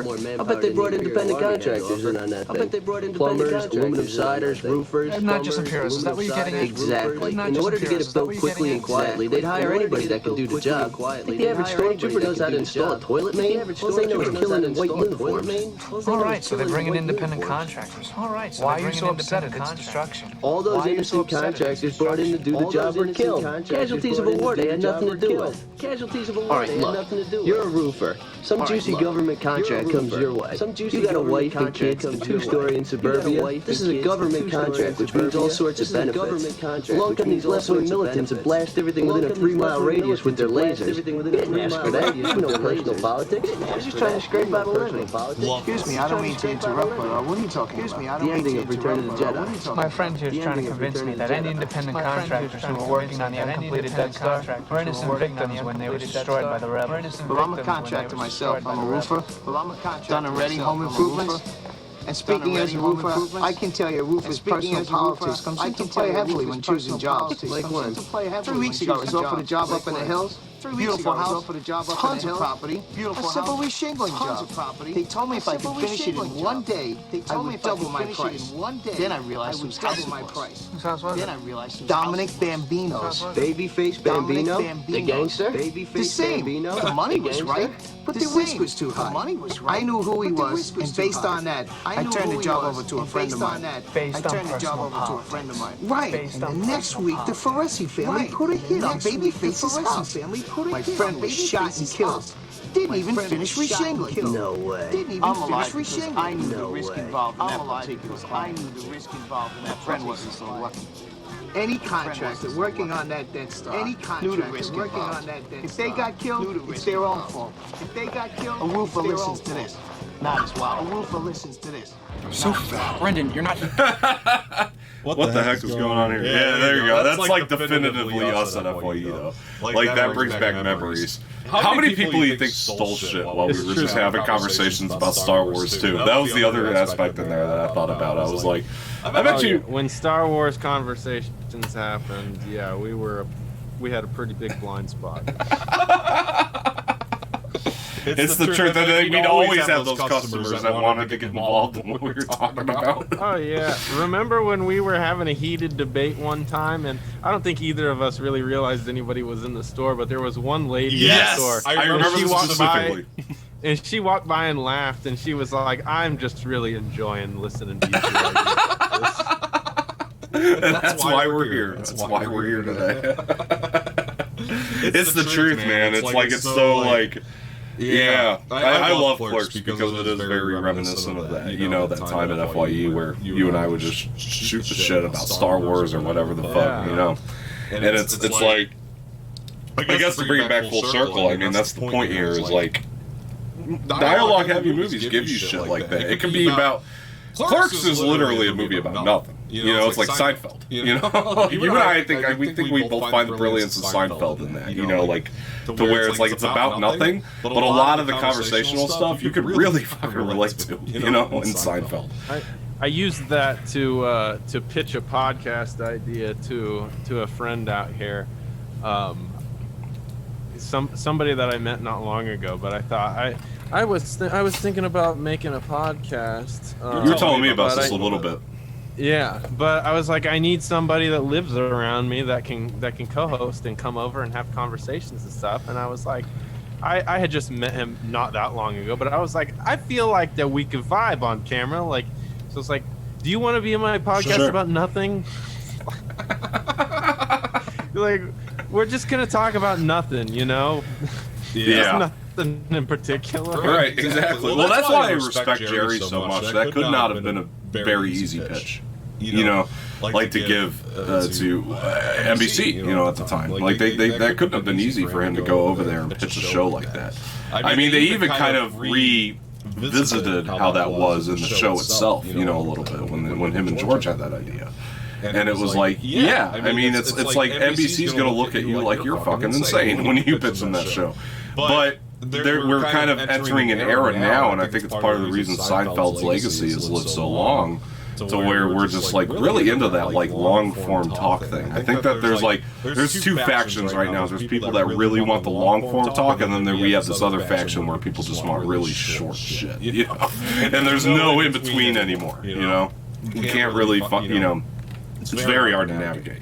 That was why, like, my reviews, my short form ones used to be like 15 minutes long, and like now I've, like my last Black Widow one, I did like 3 minutes and like 52 seconds. I was just testing it to see how it went. Didn't really make much of a difference, but either way, like, it's like, I don't know, we need to like evolve into like, especially me, who's somebody who's more into long form shit. It's like I need to find a way to evolve. But, you know, a lot of that too, it kind of goes back into your point about, you know, having a foundation, like, to be completely transparent.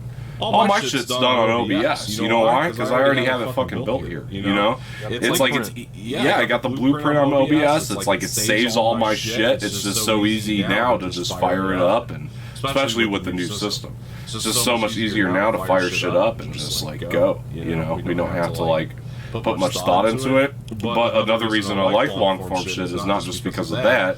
It's because off of that foundation, I feel like you and I can have like fresh, really fresh, like, or whoever can have really fresh conversations all the time.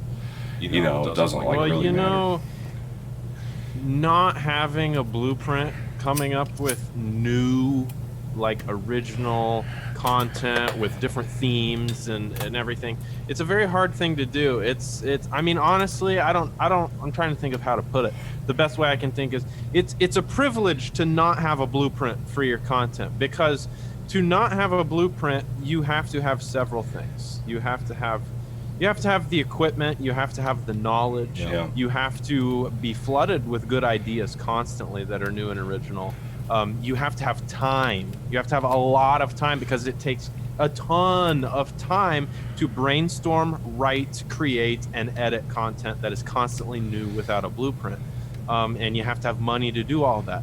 So stuff like that is something that doesn't really come until you're a more seasoned veteran, and you have the time and you have the money, and you are able to come up with brand new stuff all the time and kind of go off script, kind of go off blueprint. But when you're at this stage, like we're at, and you know, you got to use what you got, and you know, you're trying to utilize your time best and make what's best for your audience and stuff, then it's best to find, okay, well, my audience likes this type of blueprint, and I have this much time, I have this much money, I have this much energy, and I think I can make this work, and we can make solid content with this blueprint, and we can change things up every now and then. But, you know, to do something original all the time without a blueprint, that's like me, instead of sitting here and making, you know, TikToks in my apartment or YouTube videos in my apartment, you know, it's like me going out and like, oh, I'm gonna do a skit on the beach, and then I'm gonna do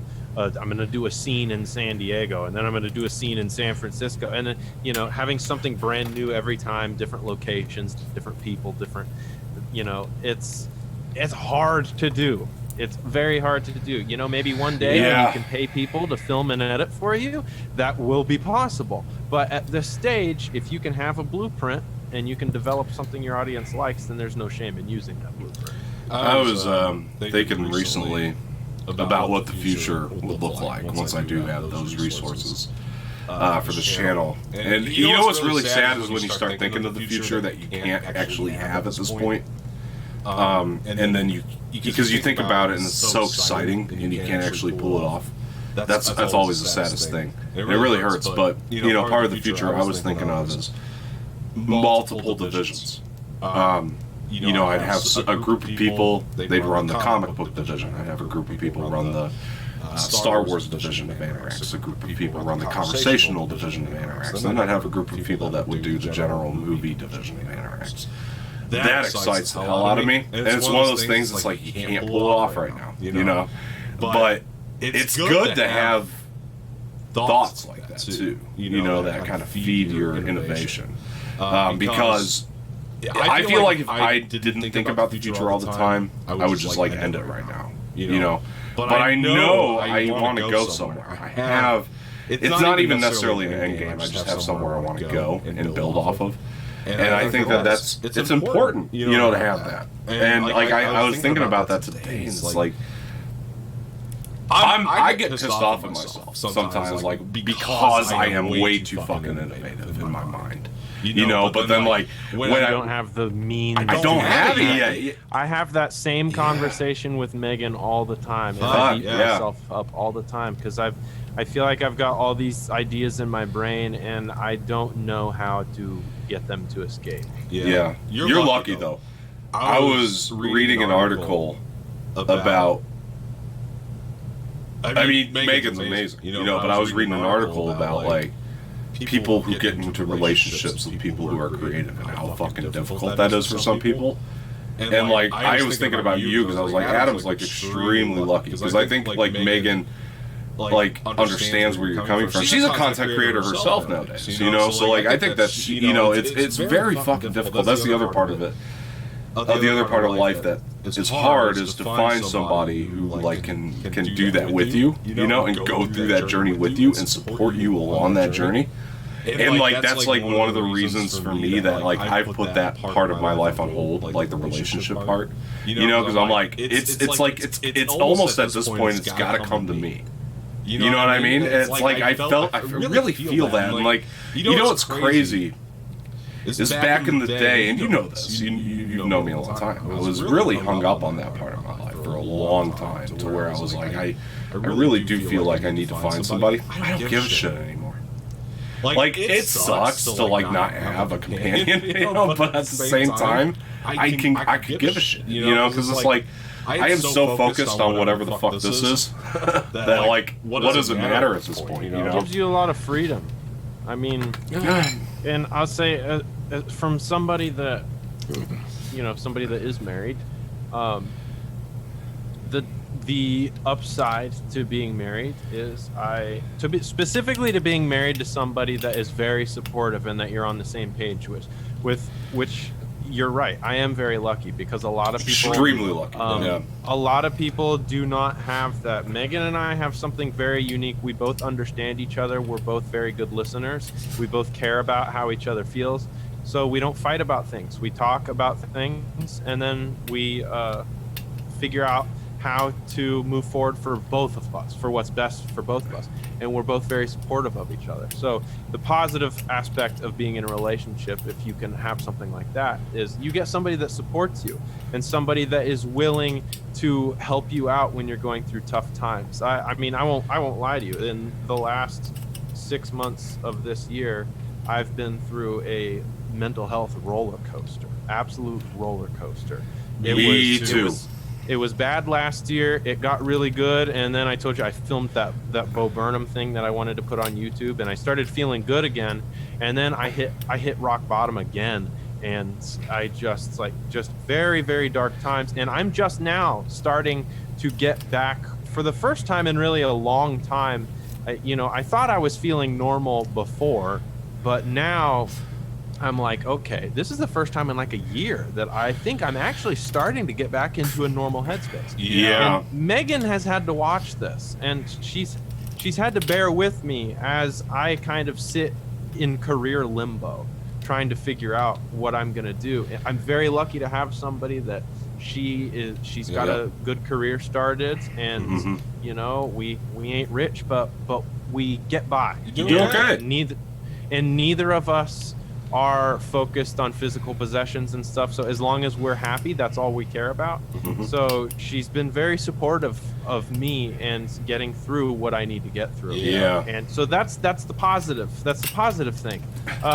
The negative part of being in a relationship is when you have something you care about, like getting your podcast and your YouTube channel and stuff off the ground, you have more time occupied between, if you have a job, then you've got your job to work. If you've got a relationship, then you've got to focus on the relationship. And it leaves a little sliver of time for working on something like you're working on. Mm-hmm. Now, I do have somebody that's very understanding that, you know, tries to give me that time. Yeah. But, you know, there's no way around it. A single person will always have more time to devote to things. Of course. Yeah.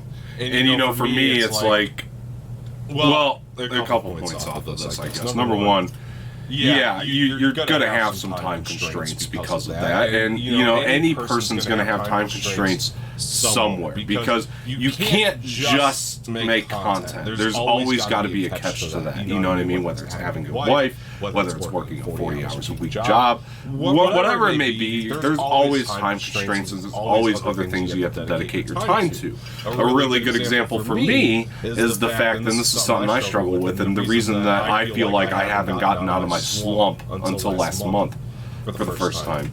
But part of it for me is the fact that I run a movie channel, which means I have to keep up a lot of fucking shit. You know, like I do. I have to stay current, and it's not easy to dedicate my time to that, to dedicate my time to making money, and run a channel. Which money is a big part of what makes the channel or keeps the channel running.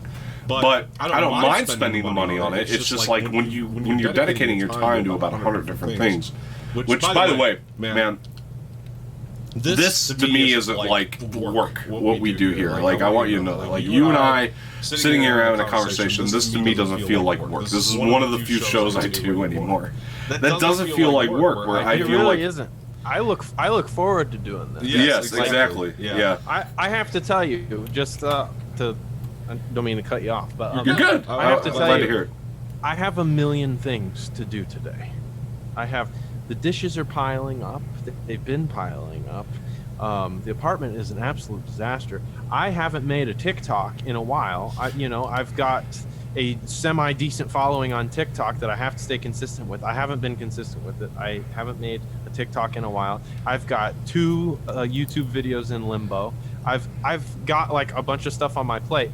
But having to be on your show, I was like, oh, that can exactly. We're gonna talk, you know. We're gonna have fun. Like, let me tell you what got me out of my slump, and I'm being dead serious. And by the way, this Jameson I saved for special occasions. I consider talking to you a special occasion, so I'm gonna have a little. Oh, okay. Well, I've got a special occasion. Okay, well, get your special occasion beverage while I kind of chat here with the audience. And I didn't expect him to have a beverage, but I'll do a double shot for my boy Adam here because he and I barely get to chat. And we do. We talk once a week, I think, anymore, which is cool.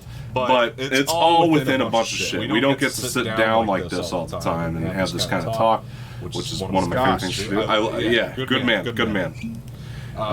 You're a very good man. I poured a double shot for myself because we're just having fun. And this can go on for another hour, and I don't give a fuck. But anyway.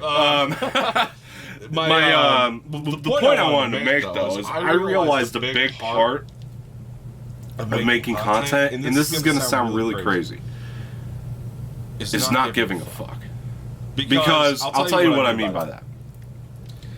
You and I sitting down here, this is a really good example, having a conversation. If I am thinking about everything else around me, because this is a really good example. Like, I have a PC sitting over there. I have a PlayStation sitting over there. I have a mixing board. I sit over there. Sits over here. I have a laptop sitting over here. This is a webcam right there. Like, this is all shit that I use in a podcast. But if I'm giving a fuck about all of it, then I'm not in this conversation. You know what I mean? And that's like part of it. I'm trying to think how to put it too, because you have to care on some level. You know, you have to care. But okay, this is probably the best way to put it. So let's talk about the Anaerobic Entertainment Podcast, which is like, I guess you could call it the flagship show on this channel. So for me, there's We have a schedule. I don't have to worry about my people. I know they show up when we have to do the show. We have a schedule we stick to, which is good to have.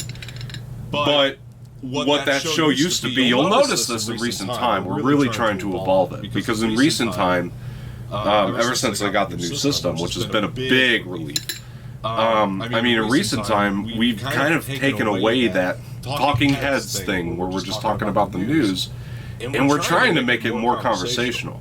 And what I realized in these past few episodes where we have really made it more conversational is people are having more fun. In which case, I'm having more fun. In which case, the audience is going to be having more fun. And I'm not sitting here worried about what I have to do otherwise. I'm just in the conversation. I know that, on the Anaerobic Entertainment podcast specifically, not this show, but on the Anaerobic Entertainment podcast specifically, we have to keep it within 2 hours. I know that because people have time constraints. But that's the only thing I'm watching. I'm watching the time, which is luckily OBS has on their monitor, and it's easy to monitor. But other than that, it's like I just want to talk. We have a list of topics that we could get to, and that was one of the best decisions I ever made. Is our topics now, we send them out all the same way, but we don't have to actually talk about them. We talk about them if we want to talk about them. If the conversation warrants us talking about them, that's fine. We have one main topic that we absolutely all agree beforehand that we have to get to, but all the other topics, we're like, who cares? If we get to it, we get to it. And we've been doing pretty well balancing it and keeping it more conversational.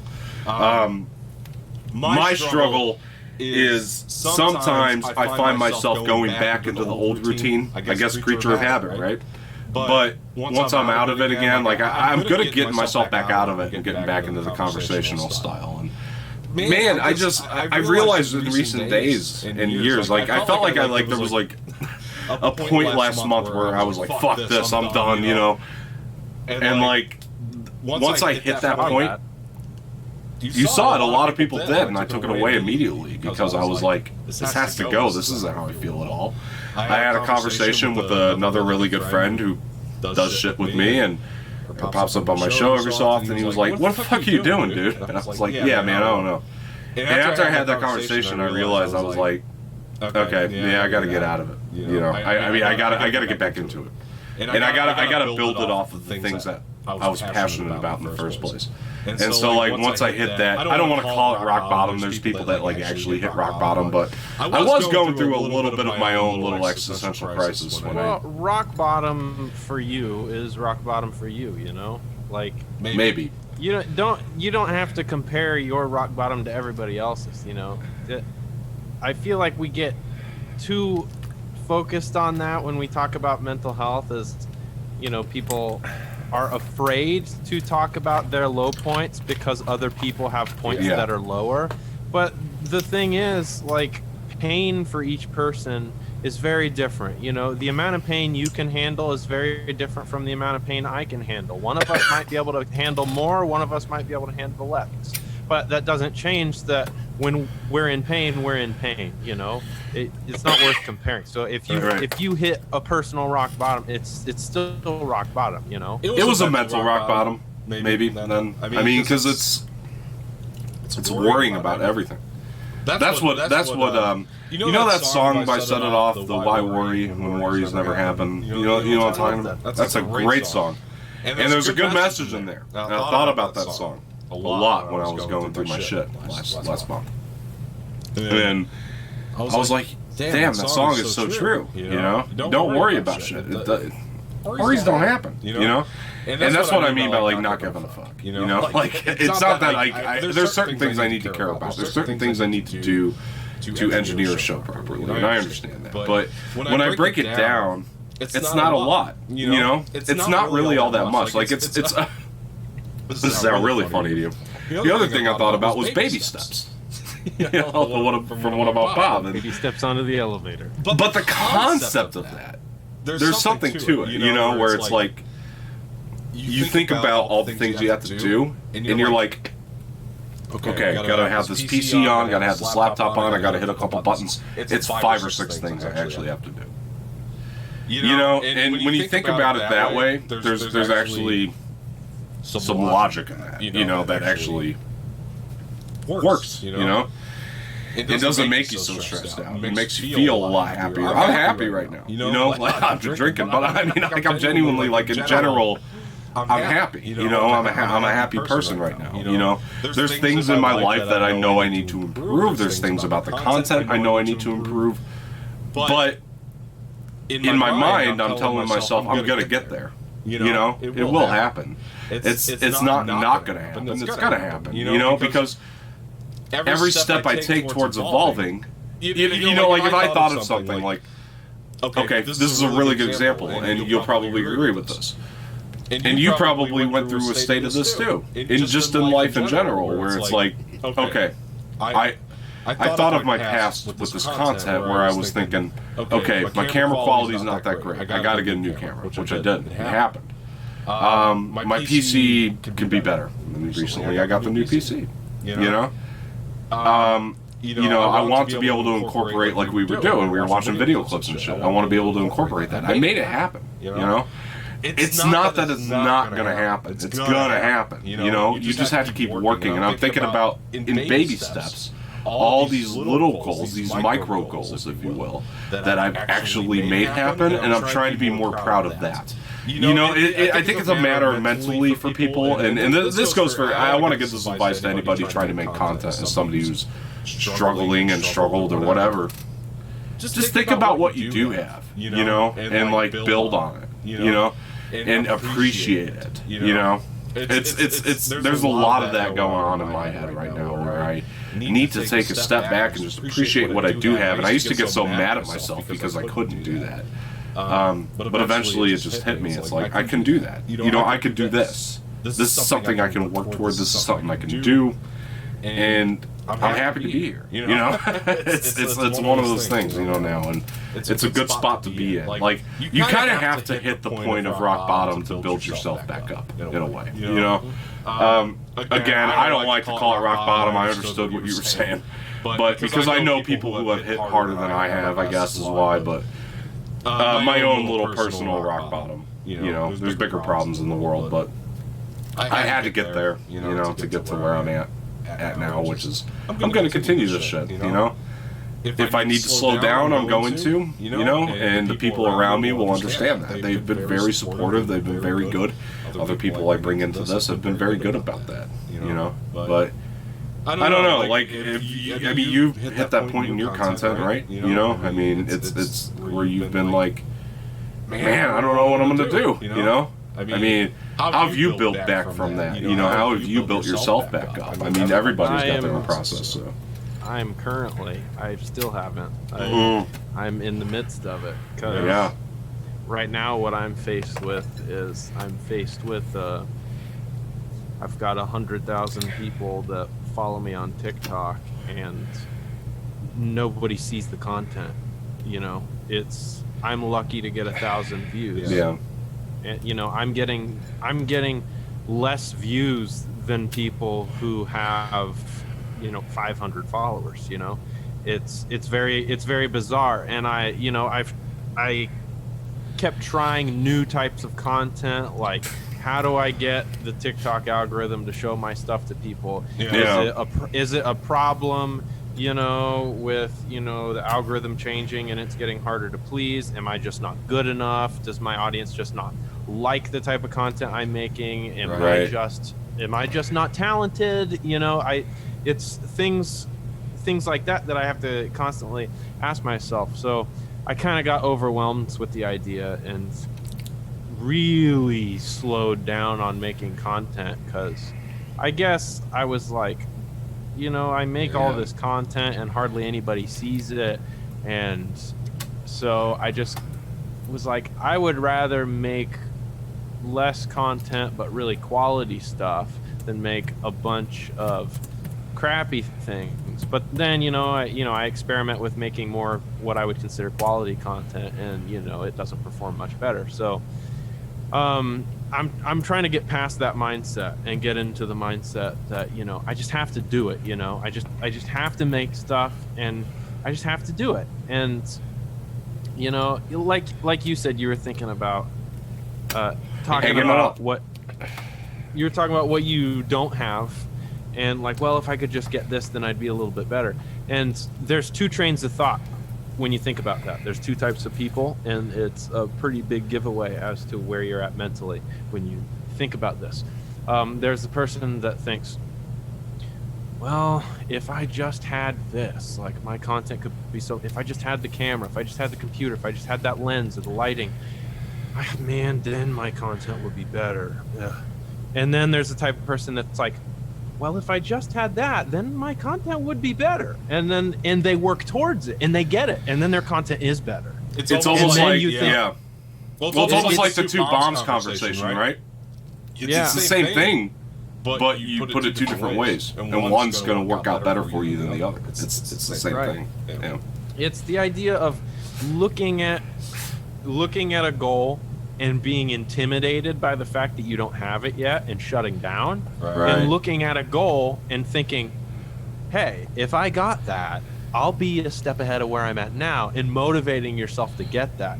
And I trying to navigate to get into that lane, to get out of the sense that, beating myself up over where my content's at now, or I don't have something that I'd like to have, and instead looking at it in a positive way and thinking, okay, maybe I'm not where I want to be right now, or maybe I don't have something that I want right now, but if I look at it in a positive way and I work towards achieving that thing, then at some point I will have it and my content will be better because of it. Then I can move on to the next thing. And that's how you move forward.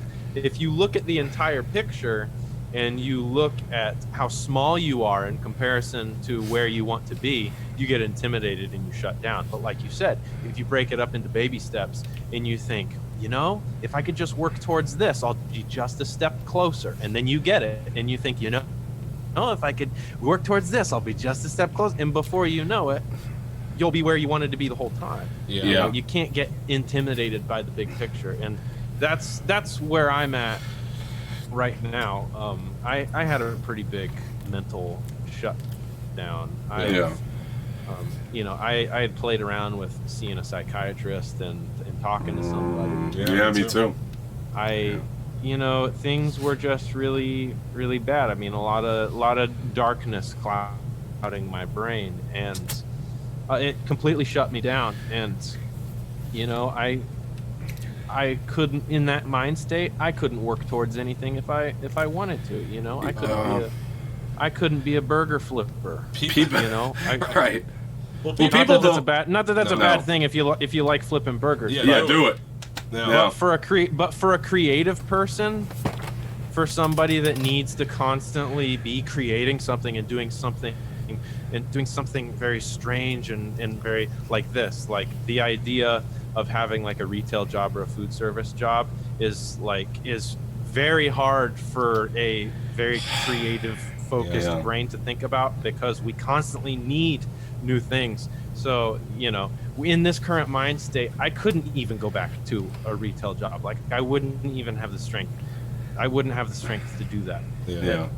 I certainly didn't have the strength to work towards my personal goals, which were very difficult. So I was like, I have to get my mind right before I can get anywhere.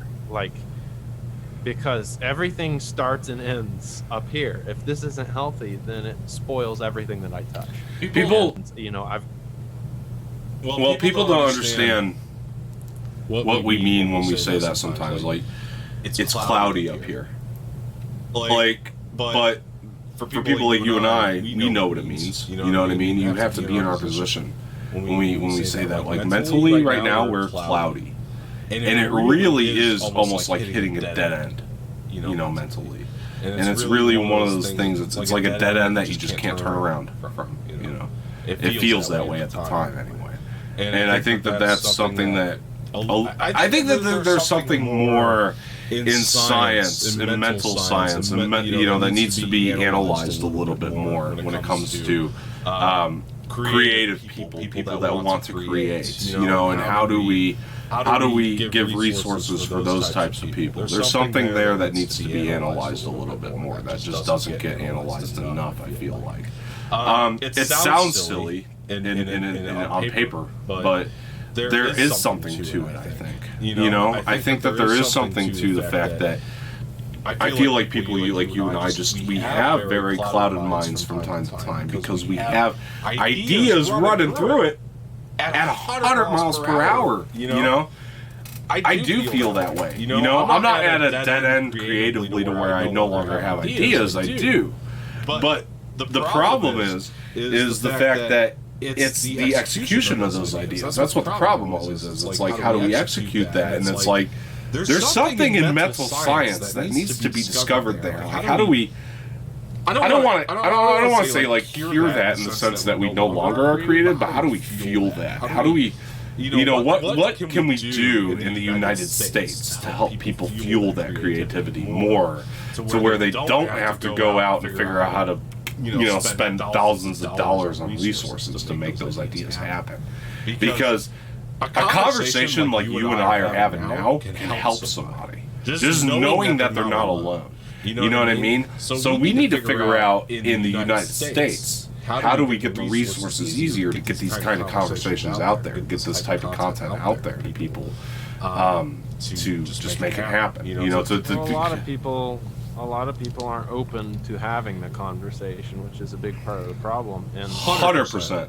You know, if you're anybody that's ever struggled mentally at any point in your life, you'll know that flat out talking about it helps. It just does. There's a reason why therapy works. And even, you know, I'm not a scientist, I'm not a doctor, but, you know, from studying it and reading about it and listening to people who are, you'll know that when you study mental health, and especially for, you know, things like depression, and you look at medication versus therapy, you know, I think we look at medication like it's the silver bullet, like that's really the one. But therapy in many cases works just as good, if not even better in many cases. And when you use them together, it can work wonders. It can transform somebody's life completely. And there's a reason why talking to somebody helps that much. You wouldn't think it would, but scientifically it does, especially talking to a professional that knows where to of course press your buttons and pick your brain. You know, there is a reason why it works, you know. Right. And you don't have to know why it works, just know that it can, and it does for a lot of people. So you know, even if you can't, you know, afford or arrange to talk to a professional, you know, talk to a friend. Talk to somebody. Air your personal grievances with yourself. You know, put them out there. Let somebody else listen. Ideally, somebody that wants to see you succeed. Not somebody that... It's important. Don't talk to somebody that just loves complaining, okay?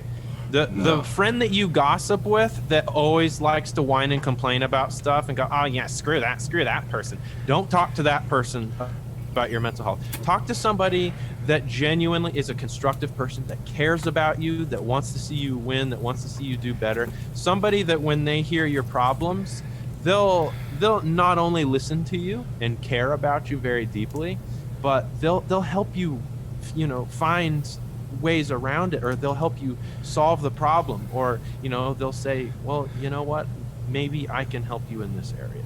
You know, talk to somebody that has solutions, not somebody that is going to reaffirm how terrible your life is. Somebody that is just going to listen and then is going to try to lead you into a positive direction. You need that kind of conversation in your life. 100% true. You know, and me just, you know, having a wife that I love very much, that understands me, and that also struggles with mental health issues sometimes. You know, sometimes I'm the type of person that I bottle things up a lot, and I don't talk about things for a very long time until it boils over.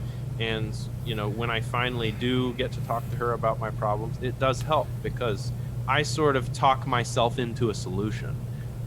Just having somebody listen to me, she doesn't even have to give me input, she just listens.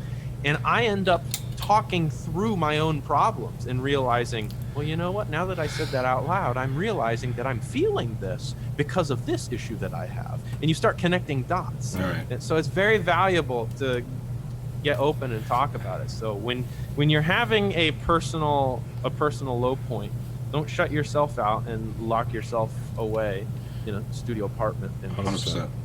And get further down into rock bottom. Talk to somebody, be honest about it, and it'll help. It might not turn your life around in one conversation, but I think for the overwhelming majority of people, it will at least lead to somewhat positive. Yeah. So and that's where I've just been, is trying to talk about it and organize my problems in my head and get to a place where I'm like, I'm ready to get out of this and I've got to move forward. And part of that is picking up old projects that I put aside and having a goal to work towards, baby steps. And right now my goal is I got to get out this Bo Burnham video that I shot, 2 months ago. Yeah. I've got to get it out. And once I get that out, I'll move on to the next thing. 100%. Could you stall for a second while I tell people, while I go take a leak? Can you stall this audience for 1 second? All right, give me 1 second here. He's going to take a dump.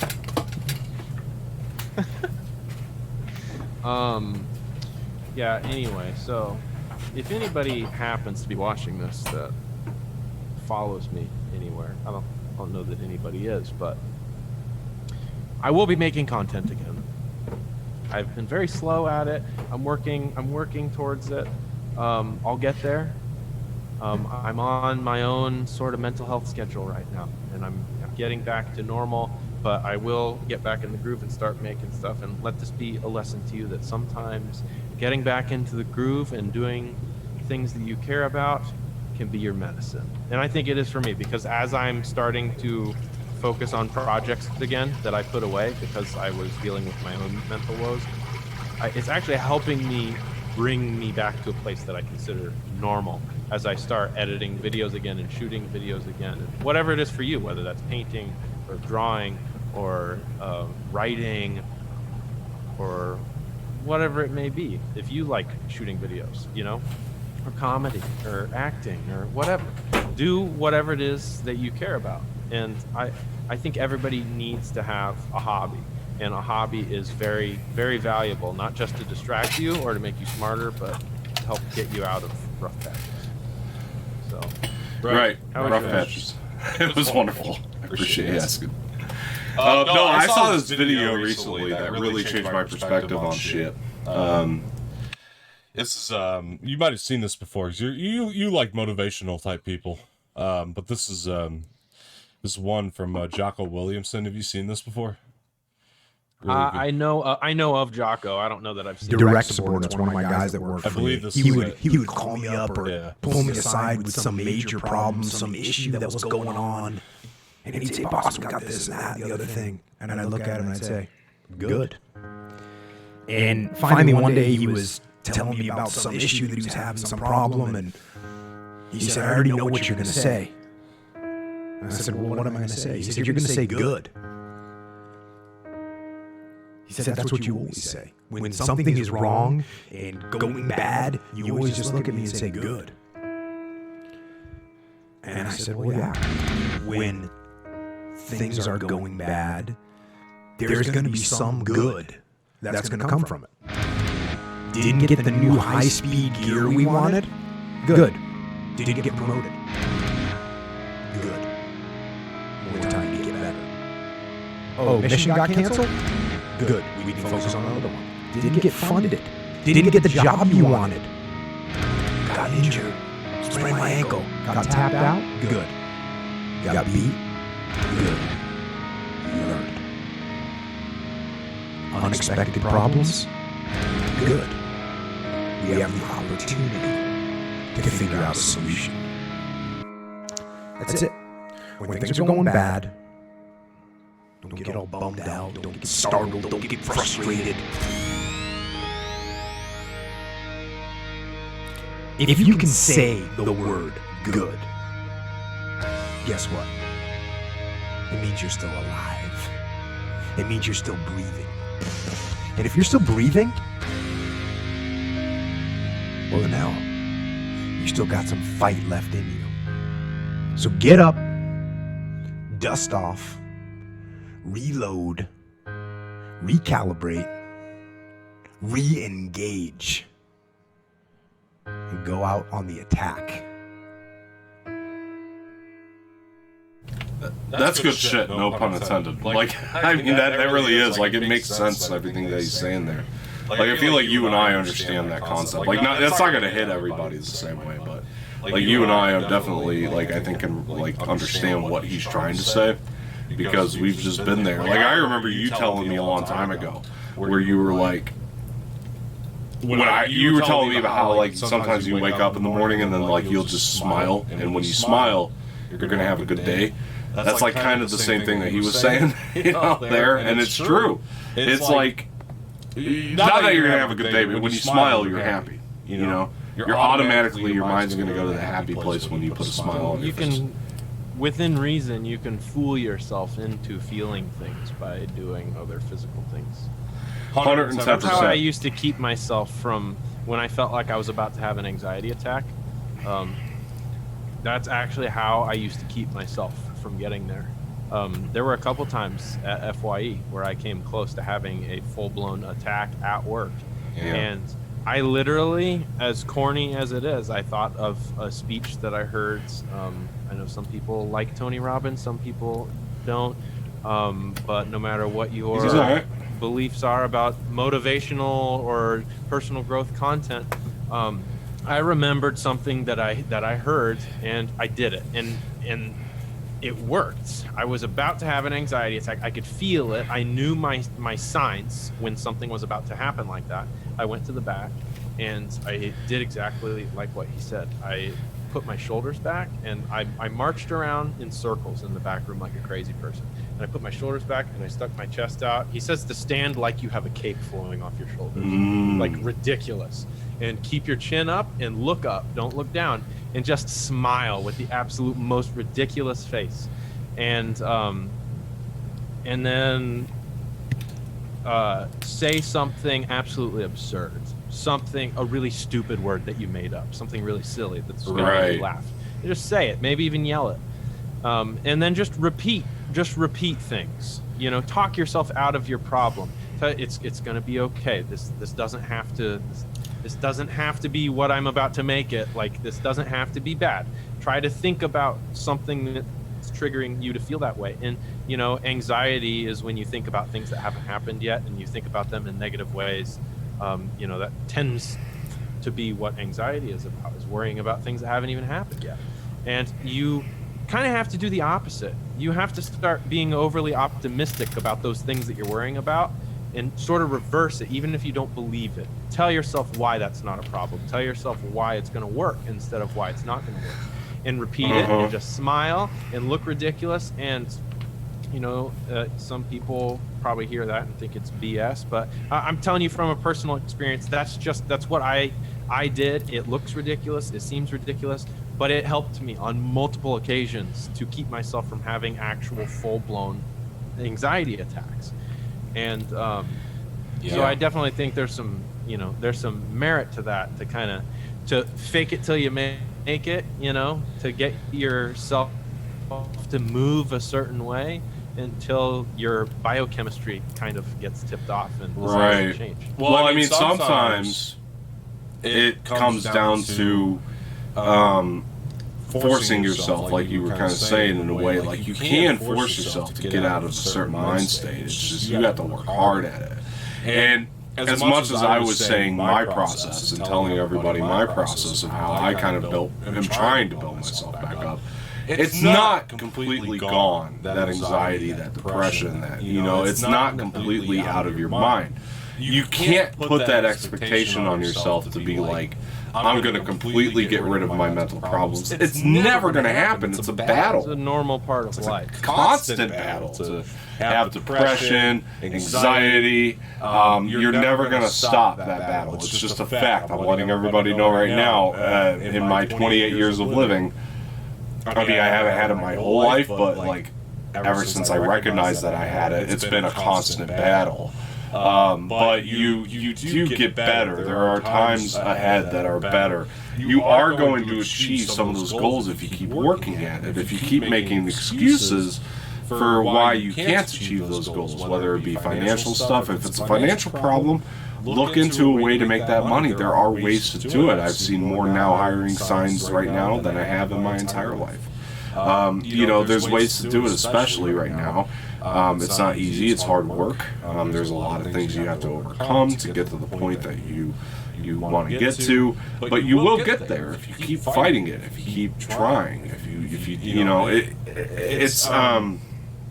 I believe in what I do, is what I'm trying to say. Like, I believe that this will be a big channel one day. I believe in that. But I also believe that it doesn't happen overnight. It's something I gotta keep working at. You have to. If I thought it was gonna happen tomorrow, that would depress the hell out of me. You know. I think that's what ultimately did bring me to a certain point, is the fact that, not necessarily an overnight thing, but I had this expectation on this. It's like, okay, in 6 months it's got to be at this point. In 7 months it's got to be. Whatever the case may be. You can't put deadlines on yourself. You just gotta fucking create. You gotta do. You gotta, whatever your goal is in life, you just gotta work toward it. It's not an overnight thing. It's something you just gotta keep working at. Like Adam was saying, and I mean, in reality, I'm very lucky too, because Adam and I talk once a week maybe. We try to build each other back up, because we want to see one another succeed. And you gotta find a friend like that, which is another hard task. Adam and I found each other out of luck, and we just happen to have the same goal. It's just a fact. It's not easy. I'm not trying to say it's easy. I'm not trying to say it's gonna happen for you overnight, but I'm just saying, just keep working toward it. Make a new step, or make a little progress every day or every week, or a little progress every day goes a long way. Like what about Bob? A period of time. Baby steps. And I forget what I was gonna say. Well, one thing I wanted to say too is, like, this will transition to something that you and I don't get to talk about very often, which is 80s comedies, because I definitely wanted to talk about Ghostbusters, but that new trailer that dropped, because I know you and I are both stoked. But sometimes it is about just maybe stepping back and really watching like a funny movie that you like, or something like that. Sometimes you need to have that time for yourself. Make sure it's there. Let yourself enjoy things. Yes. The biggest thing that I've noticed after my personal lows in the last 6 months to a year is that when you experience legitimate full-blown depression, your brain it's like your brain isn't working for you, it's working against you. It's like the very thing that helps you survive is like plotting to destroy you. You feel like you're very out of control, like you can't do anything, and you almost feel like you shouldn't enjoy anything, or that you can't enjoy anything, and you stop doing the most important things. You stop talking to people that you love, you stop doing hobbies that you used to really enjoy. Like, if you like skateboarding a lot, you might find yourself not wanting to grab your skateboard anymore. If you like making videos online, you find yourself slowing down or completely stopping. If you like drawing, all of a sudden you don't feel like drawing anymore. If you like movies, you find yourself not putting on movies anymore. All of a sudden your brain switches to this mode where you feel like, well, I don't deserve to have this happiness anymore. I'm not supposed to feel this way. Your brain almost wants to feel sadness. It's like it's addicted to it. And that's not to say that you actually want to feel it, but there's this, part of your brain in your, biochemical existence that causes you to start doing things that aren't good for you and avoiding things that are good for you. And something really important that you need to know is, even when you don't feel like it, don't feel guilty about it. Do something that makes you happy. Do not feel guilty about it. When you get home from work, let the dishes sit for a minute. Watch What About Bob, okay? Watch Ghostbusters. Let the dishes sit for a day. It's okay. It's okay. You don't have to feel guilty about that. Do something for you. If you are legitimately in that place, let yourself have fun. Grab the skateboard, go out, go call a friend, even if you have something that you need to get done. Do something. It's okay to feel happy.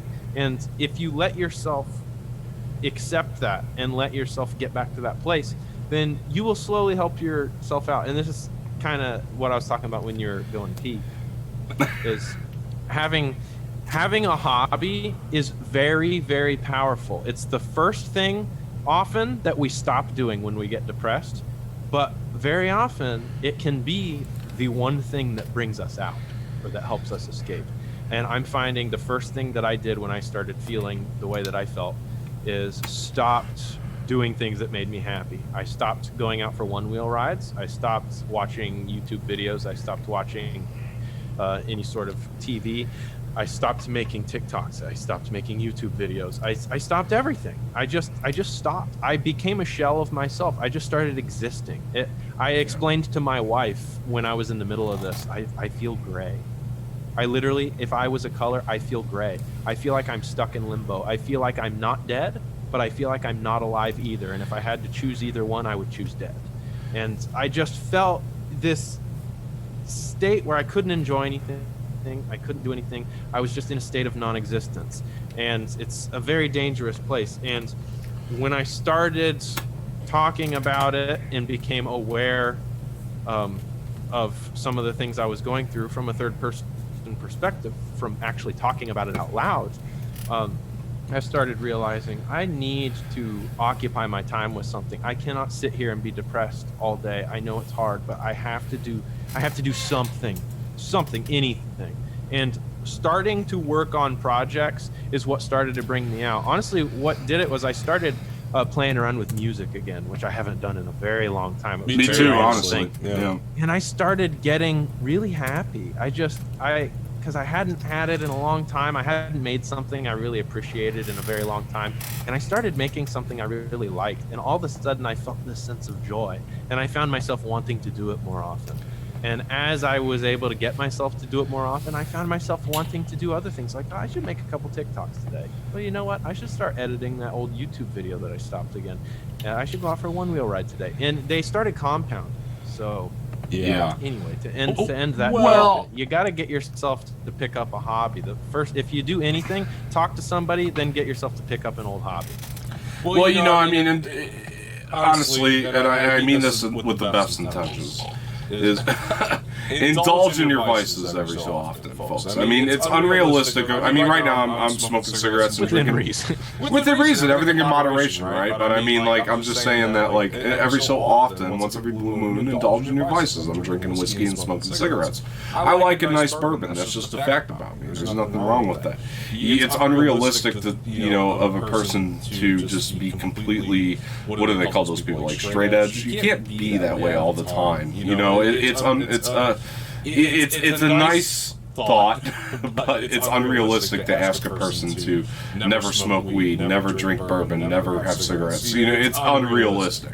I mean, do everything in moderation again, but, you know, every so often you need to indulge in your vices. That's part of what I meant by not giving a fuck. Like, if I want to have a drink on this show, I'm going to, because it helps me relax. It helps me have fun, you know, sometimes. Now, I don't do it on every show, but I'm saying, like, sometimes I'm feeling like, you know, I could use a nice little bourbon right now, you know, so I set myself up with a little mini bar over here that I can have while doing the show, and it's nice. And, you know, watch What About Bob, indulge in your vices, folks. So speaking of What About Bob, because we mentioned this so much today, and it's a good movie to watch when you're feeling depressed. It really is. It's therapeutic in its own way.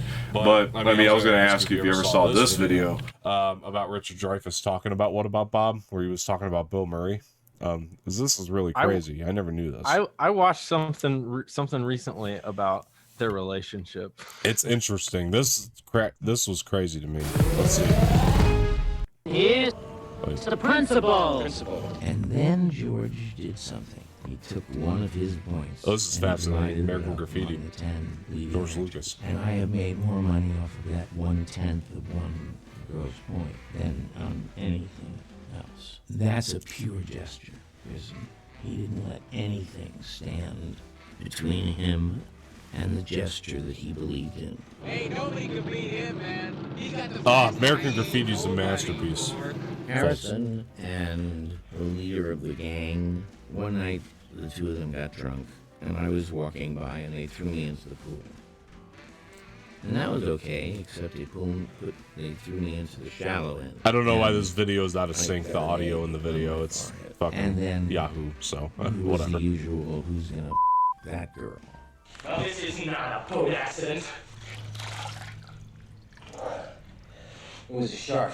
There was this young man with a kind of leather hat. This is Steven Spielberg, and he's got Destiny written all over him and all that. And I said, me too. If I can get him close enough to this cage, I think I can get him in the mouth. That shark put that cage. You got any better suggestions? We were putting me into the cage, and I had a line which was, I got my spit. and as I said it, the winch went, and the cage fell. I was caught inside the cage. Mask is gone, breathing apparatus is gone. Fucking nuts, dude. Top of the cage is gone, and I have to not panic. All this machine does is swim and eat and make little sharks, and that's all. Everyone thought that they had struck gold. And I said, what are you talking about? It's just a little movie. And so when the film was released, I found myself going back to the talk shows and saying, I'm the guy that didn't believe in it. Have you recently had a close encounter?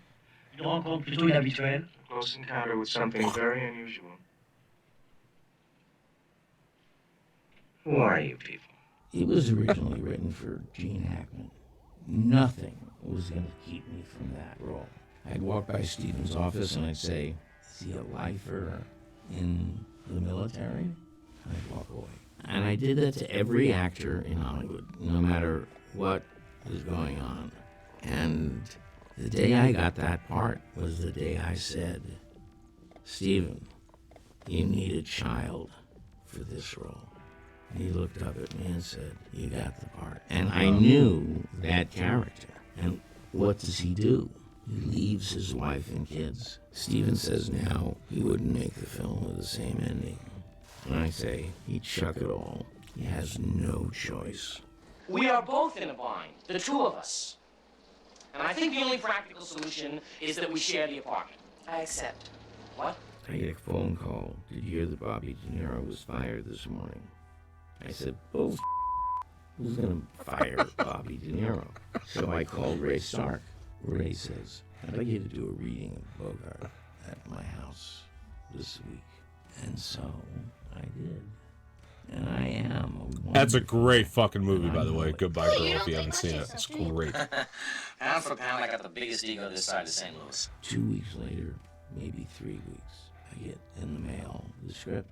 Now it's called Goodbye, Girl. And he had a story down perfectly. My admiration. Trying to find the What About Bob thing here. Right through the roof. That was the whole point I brought this up. One phrase. I added the line let's see. that spoiled the There we go. What? How's your brood? Y'all get a chance to relax? Bob, I thought I made it clear to you that I'm on vacation. I didn't talk about it for years. Bill just got drunk at dinner. He was an Irish drunken bully, is what he was. He came back for dinner. He walked in and I said, read this. I think it's really funny. And he put his face next to me, nose to nose, and he screamed at the top of his lungs, everyone hates you. You are tolerated. There was no time to react because he leaned back and he took a modern, like, glass-blown ashtray. He threw it in my face from closer than you are. And it weighed about 3/4 of a pound. And he missed me. Wow. He tried to hit me. I got up and left. Jesus Christ, dude. Like, that's That's not good. Like, that's not a good working relationship. It's amazing that the movie turned out as great as it is. And like, by the people that know that movie, they revere it. You know what I mean? Like, there's it's got real like critical acclaim from the critics that have seen it. And it's like how do you have a working relationship like that on set where like you make the movie that good? Like it's not that easy to do. Ashtray at his head though, holy shit! Like like a big ashtray, like one of those heavy ones. That's crazy. Like I think that Bill Murray and Richard Dreyfuss are like two of the greatest actors ever. You know, like I think that they're both incredible. I think the argument that I saw from that, I can't remember if this came from Bill Murray or not. I think the argument was that the goal was to try and help the movie, to try and stoke the fire, to make Richard Dreyfuss actually hate him, because that's the whole point of the movie, like his complete disdain for Bob. So I think the theory and the excuse for it was that he was actually trying to get him to legitimately hate him, so it would make for better entertainment on screen. Yeah, and I think that, I mean, it's probably definitely a form of method acting on the part of Bill Murray. You know what I mean? And I don't think, like, by Richard Dreyfuss saying that he was trying to shit on Bill Murray necessarily either. I don't think that was the point of why he was saying that. I think that... I mean, I would be if somebody threw an ashtray at my face. Maybe. But I also think that Richard Dreyfuss, like, he's coming from a place in that video where he almost seems over it. You know what I mean? And he's like, well, fuck, the movie. Yeah, I mean, he's old, so. Yeah, whatever. That's the other thing I wanted to question just from watching that video is why didn't Hollywood ever pick up Richard Dreyfuss the way that they should have? Because you look at, like, okay, so, like, first of all, when we talk about Jaws, and he's absolutely brilliant in that. It's probably one of his most iconic roles. And I don't know about you. I don't know if even you've seen Close Encounters of the Third Kind. It's been a very long time, but I have. Because that was the first time that he was ever, well, outside of George Lucas's American Graffiti, which nobody had faith in and actually turned out to be a masterpiece as well.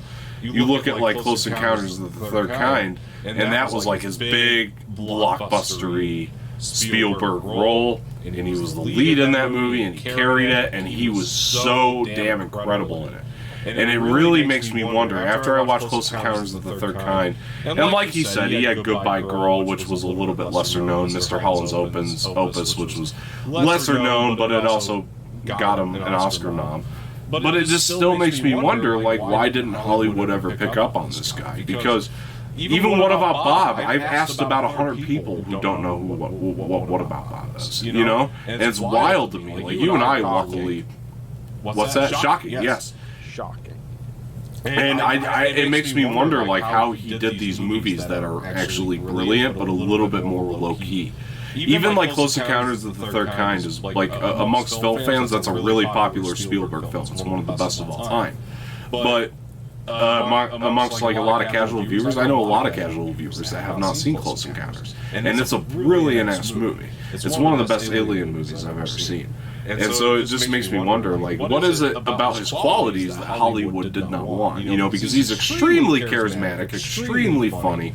What About Bob is, like, that's one of the reasons I like What About Bob is because Bill Murray's brilliant in everything, right? He's always funny. You know, he's always great. We know this. But What About Bob picked up on Richard Dreyfuss's comedic talents for the first time. And it's one of the reasons that I love it so much is that he is equally as funny as Bill Murray in that movie. Like, they work off each other incredibly well.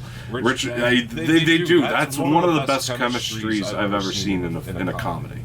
And it doesn't happen every day. Like, you think about other comedy, maybe the only other thing I can think of to compare it to is maybe Steve Martin and John Candy in Planes, Trains. Like, that's the only other comparison I can give to that. Like, there's not a lot, and like Ghostbusters, I mean, but that's amongst four men. I'm talking like a two-man duo. Planes, Trains is very similar. I mean, very similar. That's what I mean, yeah. In terms of, you know, Steve Martin's character was sort of the more uptight, and he was supposed to strongly dislike, you know. So it's very similar, very comparable. Yeah. Do you know? Speaking of John Candy, you know what has been stuck in my head all day? What's that? I woke up quoting the scene for some reason. It's an Uncle Buck scene. Yes, the clown scene in Uncle Buck. I'm Puda, the clown. Oh yeah. Get in your mouse. What you been drinking or something? It's like, well, you never touch this stuff? What are you, Mother Cabrini?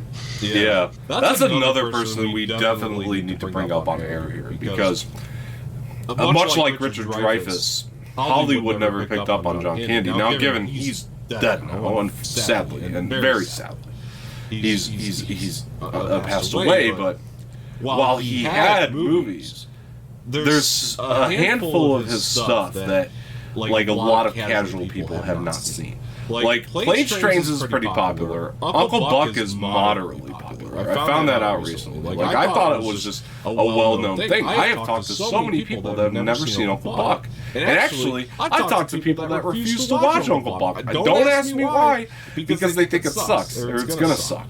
I don't know why that is.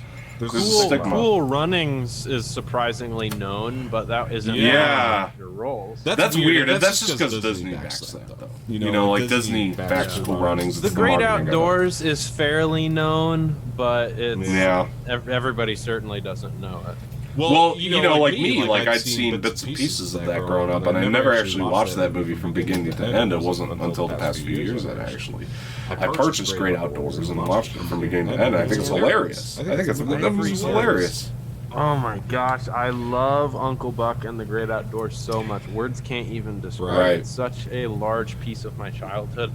I literally there is a set of movies that I literally owe my life to, because they literally made my personality as a human being, because I was exposed to them at a very probably too early age. You know, my parents always were watching new movies when I was a kid. I remember being 3 and 4 years old watching things that I never should have watched. But yeah, some of the first movies I remember watching were all John Candy movies. The Great Outdoors, Uncle Buck, Stripes. Those were literally some of the first movies I ever remember watching as a child. And so John Candy was a very large part of me developing a sense of humor as a very young child. So if I could bring any actor back that passed away, like if I could bring any actor back in their prime, John Candy would probably be at the top of that list for me. I know you could argue that there's a bunch of people that you would rather bring back, but for me personally, I have such an attachment to him as an actor. I would honestly, Well, I agree with you, and I'll tell you why. Because one of my favorite genres ever is comedy. In all honesty, and I shit on a lot of them that come out these days. Because a lot haven't been good. And the reason why is because I want to see how John Candy would have shaped today's comedy. If we had, like, if Hollywood had picked up on that and casted him in modern comedies, how would that have shaped them? The last great comedy I can think that I watched, now given this was last year, it was recent, was King of Staten Island. That's a phenomenal comedy movie, where the comedy actually felt organic and didn't feel forced. It felt, like it came, organically. It was nice, and we haven't had that in a long time. We were talking about that yesterday with Ghostbusters, to where there was something organic about the comedy back in the day, and luckily King of Staten Island captured that. But my point is, like, even with that, it's few and far between. We don't have a lot of them. And John Candy, I think, is one of those actors that would have taken roles that would have shaped comedy today in a different way. I think modern filmmakers who are writing comedy or making comedy should write movies. It's going to sound strange, but for John Candy, even though he's no longer alive, and find somebody who can fit that, and like try to let's find the next John Candy, and then like we're really getting away from that. But there's something to John Candy that comes out incredibly sweet, incredibly honest, along with some of the flaws that are in his characters. When we talk about Uncle Buck, or his characters in Planes, Trains, and Automobiles, or even his character in Home Alone, which is underrated as well. You know, by the way, I wanted to mention this. You know what one of the most underrated lines is in Home Alone, and nobody ever like laughs at this one or talks about it, is the cop in Home Alone who like goes up to check on Kevin, and he's just like, "Tell her to counter kids again." I love that line. I love that line. But anyway, yeah, that was a sidetrack. But my point is there's nobody like that anymore. Like even Steve Martin isn't making shit, you know. Like, and it makes me wonder why. Is he just are the scripts not available that he would be into? Is that what it is, or is it more or less just? I think nobody wants to cast it. So exciting about this new Ghostbusters movie. Segue into that. What's so 100%. exciting about the new Ghostbusters movie is that we know, to some extent, we know that they're going to be in it at some point.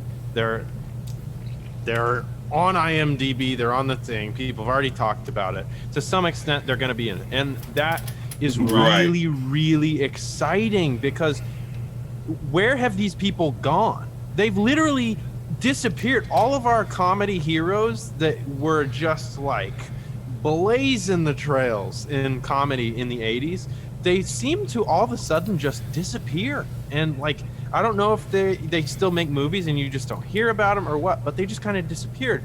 And I think there's been a pretty universal disappointment with comedy in the last 10 to 15 years, really since like 2008 to 2012 is kind of when everybody felt like, I hear people talk about all the time, there are no good comedies after post 2012 or something like that.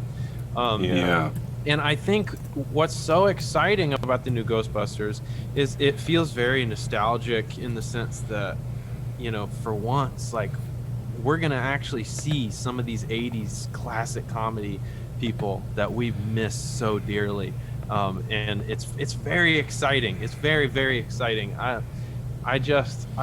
don't know what's been going on with comedy in the last 10 years or so, but I haven't really seen much that I found to be legitimately funny, like in the same way. There have been movies that, you know, that were it's funny. few and far between, though. That's the right. Yeah. Like the Jump Street movies were funny. Hilarious. They're great. Yeah. Very funny. I remember, surprisingly, the movie with The Rock and Kevin Hart, was it Central Intelligence? Yeah, it wasn't bad. It wasn't terrible. It was pretty good. I actually thought it was a pretty good movie. Am I gonna binge it like I do classic 80s comedies? No, but it was reasonably funny. Other than that, there have been comedies I've watched that I've legitimately thought, why did they make this? Right. This is just a lot. This is just awful. A lot. Yeah. There's some sort of energy in old 80s comedies that just hit such a sweet spot that were just so incredibly funny, and I miss that so much. I'm waiting for somebody to come back and do. And you know, I think it's obvious when you watch Saturday Night Live, it's different. Even Saturday Night Live, most people don't think it's that funny anymore. No. The writing is different. Everything's different. Everything feels totally different than it used to. I do have to ask you something about SNL real quick. Did you see the Vin Diesel skit?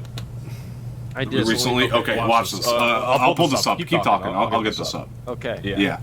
I was gonna say, maybe the purists will slap me for. You're good. But I feel like you'll hear what I'm saying here. Do you know, if I could pick an additional Ghostbuster, you know who would have been an amazing addition to the Ghostbusters? Go ahead.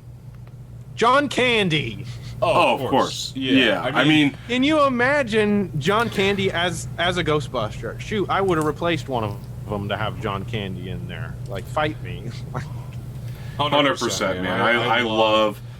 It's the video's playing an ad right now, so I'm gonna stall for a sec. But I love John Candy, Rick Moranis. Did you see that cell phone commercial with him and Ryan Reynolds, by the way? That was awesome. No, I haven't. Oh, really? Okay. I miss Rick Moranis so much. I was just talking to Megan about this last night. So it's widely believed that Rick Moranis is not going to be in the new Ghostbusters movie. He's not credited. I think he's in it, but go ahead. I have a theory about that, but go ahead. Okay, well, everybody has denied it, and you know, he has talked about how he is, you know, done with Ghostbusters, and because he didn't like the second one and all of that. So he's even talked about it. But I think, in a strange way, if Rick Moranis makes an appearance in the new Ghostbusters movie, it's going to just like, I just feel like it's going to make a difference, because he has a very small like cult following of people who know who he is, that know he's been gone for a long time. And it will make so many people so happy to see him, especially since he's doing that new movie Shrunk, and he's bringing back his old character. And that excites me. That excites me. It would be such an amazing welcome back, like welcome back to Hollywood, welcome back to movies, if we could get him in the new Ghostbusters to make an appearance. I told Megan I will stand up and clap in the movie theater. I think he's in it. That will make the movie for me. I honestly, it means more to me that he's in it than almost anybody else, because he's been gone for such a long time. The poor guy in the 90s, his wife died, and he slowly became a recluse from Hollywood, and he spent more time on his family. And he was such an interesting, very nice person, and he's just gone. And I want that so bad. Yeah, I agree. Let me show you this first, and then I want to show you the cell phone commercial, because the cell phone commercial will genuinely get you excited. But this one's just funny. This is the SNL skit.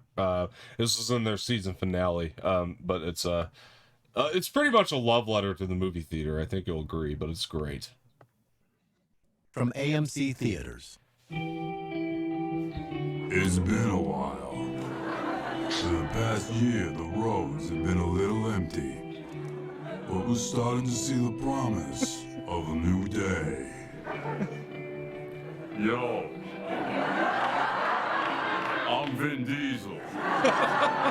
For more than 100 years, there's one place where we all came together to be entertained. The movies. There's nothing like the popcorn, the previews, the pretzels, and don't forget the movies. I'm talking to Why does he kind of look like Dr. Evil? He kind of does. It's really amazing. We've been home for too long. It's time we get back to the carpets, the cup holders, the armrests, the napkins. When the movie's not loud enough, when the movie's a little too loud. I guess you could say there's something for everybody, only at the movies. AMC is proud to partner with Vin Diesel to welcome audiences back to see Fast 9 the way it was meant to be seen, on the big screen at AMC Straws, the sticky floors, the $8 bottle of water, the nachos, the hand dryer in the bathroom that's louder than a choo-choo train, the second concession stand that's never been open, the little boy at the urinal with his pants all the way down. Why is that always happening? It's truly incredible. That's right. I'm talking about the movies. The butter machine that shoots out something that doesn't look like butter. The Aerosmith arcade game.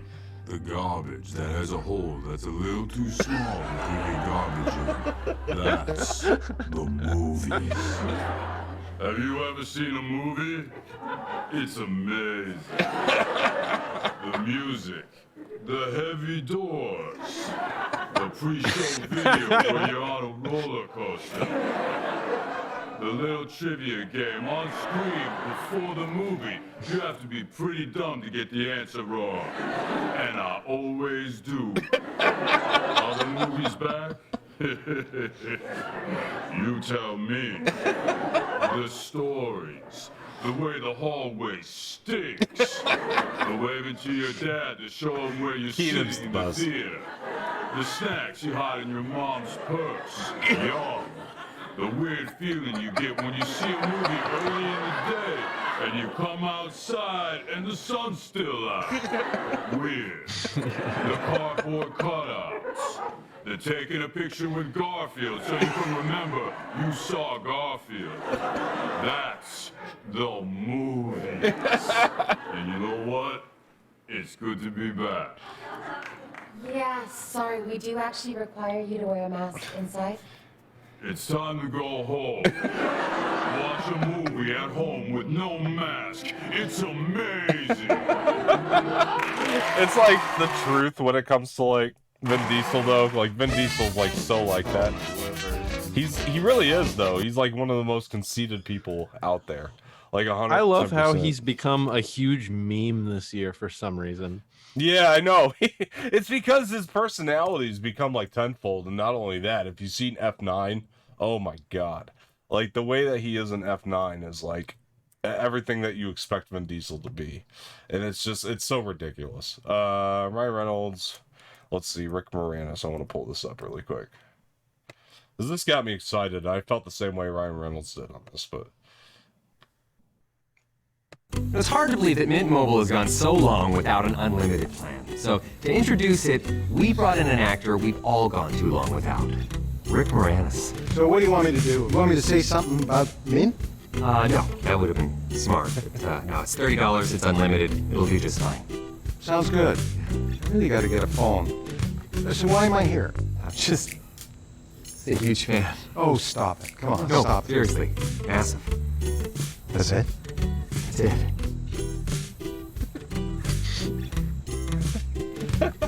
See ya. There's something like Rick Moranis. So like 80s comedy Rick about Moranis. that thing though, you know? It's like yeah, I don't know, the way that they organically did that, and it's like, yeah, I mean, I would bring him on a commercial just because I'm a fan. Moranis is just a special human being. Yeah, dude, I watched Spaceballs with my nephews the other day who were very young, and they never got to see Spaceballs, and that's like, to me, that was like such a moment to watch that with them, you know? Did they like it? They loved it. They thought it was hilarious. And it's great. Yeah, it's like I introduced them to that. You know that there's a feeling that comes with that like it made me feel really good, you know? It's like, you know what I want really bad now that we're talking about it? I would love Rick Moranis to host SNL. Oh my god. Oh my gosh. Oh my gosh. Bring in a lot of the classic 80s people and just have Rick Moranis host and just have them guests like appear, like Bill Murray and Dan Aykroyd, like just bring back some of the random old 80s people that we haven't seen in a while and just throw them in random skits. Oh my god. So cool. Be the dream, dude. And we probably sound like a bunch of old fucks saying this right now, but the fact is like, well, we grew up on this shit, dude, and it's like, dude, like, my nephews are the types of people. Okay. So, I'll tell you the story. So, my nephews were out for like the past few weeks here. They finally went back to Texas, but I don't get to see them too often. My nieces and nephews. And there was two things that I accomplished within those few weeks. Number one being, I got to take my nieces to see Black Widow, which is a perfect like sisters movie, and I'm glad I got to have that experience with them. They love that. Second thing that happened is I showed my nephews both Airplane and Spaceballs. And these are the types of kids, I'm telling you right now, that if there's not a controller in their hand, they're having a fit. Which scares the shit out of me about this new generation, by the way. Like, we're in such the digital age, which I love digital stuff and I love innovation, but there's more to life than video games. You know what I mean? There's other shit in entertainment anyway that you got to discover. Spaceballs, they laughed their asses off. They thought it was the funniest thing in the world, and I was just so thrilled to be a part of that, dude. It's like, do you think anybody would have shown them that, like, had I not, you know? Like, I almost wonder that, you know? And then, like, Spaceballs, the same thing. So much joy and hope and peace. Yeah, and they laughed their asses off at Spaceballs. They thought both movies were just outrageous enough that it fed whatever craving they have to play video games, except it's in movie form. And I'm like, yes! You know, this is like, I'm so glad my nephews have some sense, you know? Like, they're not, like, completely about video games. Like, there's something there that they can get that craving out of other things, you know what I mean? That whatever thing that they crave, that just makes them want to have fun all day. And I feel like video games were one of those things. Or sorry, not video games. Well, video games is one of those things, but then there's classic like 70s and 80s comedies like Spaceballs and Airplane.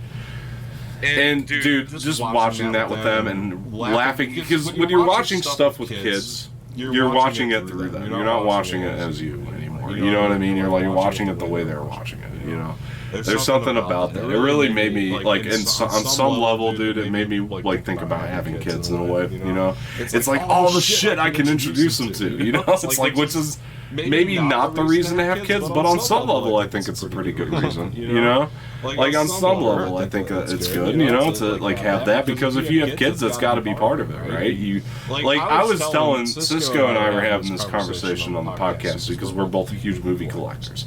And I told him one of the factors is if I ever have kids, like I want them to watch Dad's movies, you know? I want them to go through my collection and watch shit, as long as they don't break anything. Like, I'm all good with it, you know? Like, fuck it, you know? I want them to watch Pause movies. Like, I want them to pick up Star Wars and go, this is one of Pause films, you know? Like, I don't want them to just... I want them to discover shit the way I did, dude. A lot of the way that I learn about the world is through movies, you know, and entertainment and shit like that. And I want them to have that, you know. Like, education to me was movies, dude. My teachers sucked at school, you know. Like, I didn't. Like, parents are a big part of it, you know. Don't get me wrong, but what do parents do sometimes? They put you in front of the TV once every so often.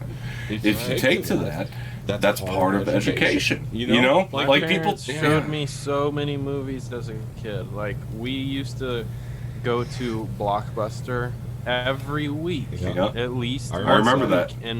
And Dad would always rent something different, and I would always rent the same things over and over again. But Dad would always get a couple new movies, and we'd watch them, and then we'd get favorites. So we would go out and buy them.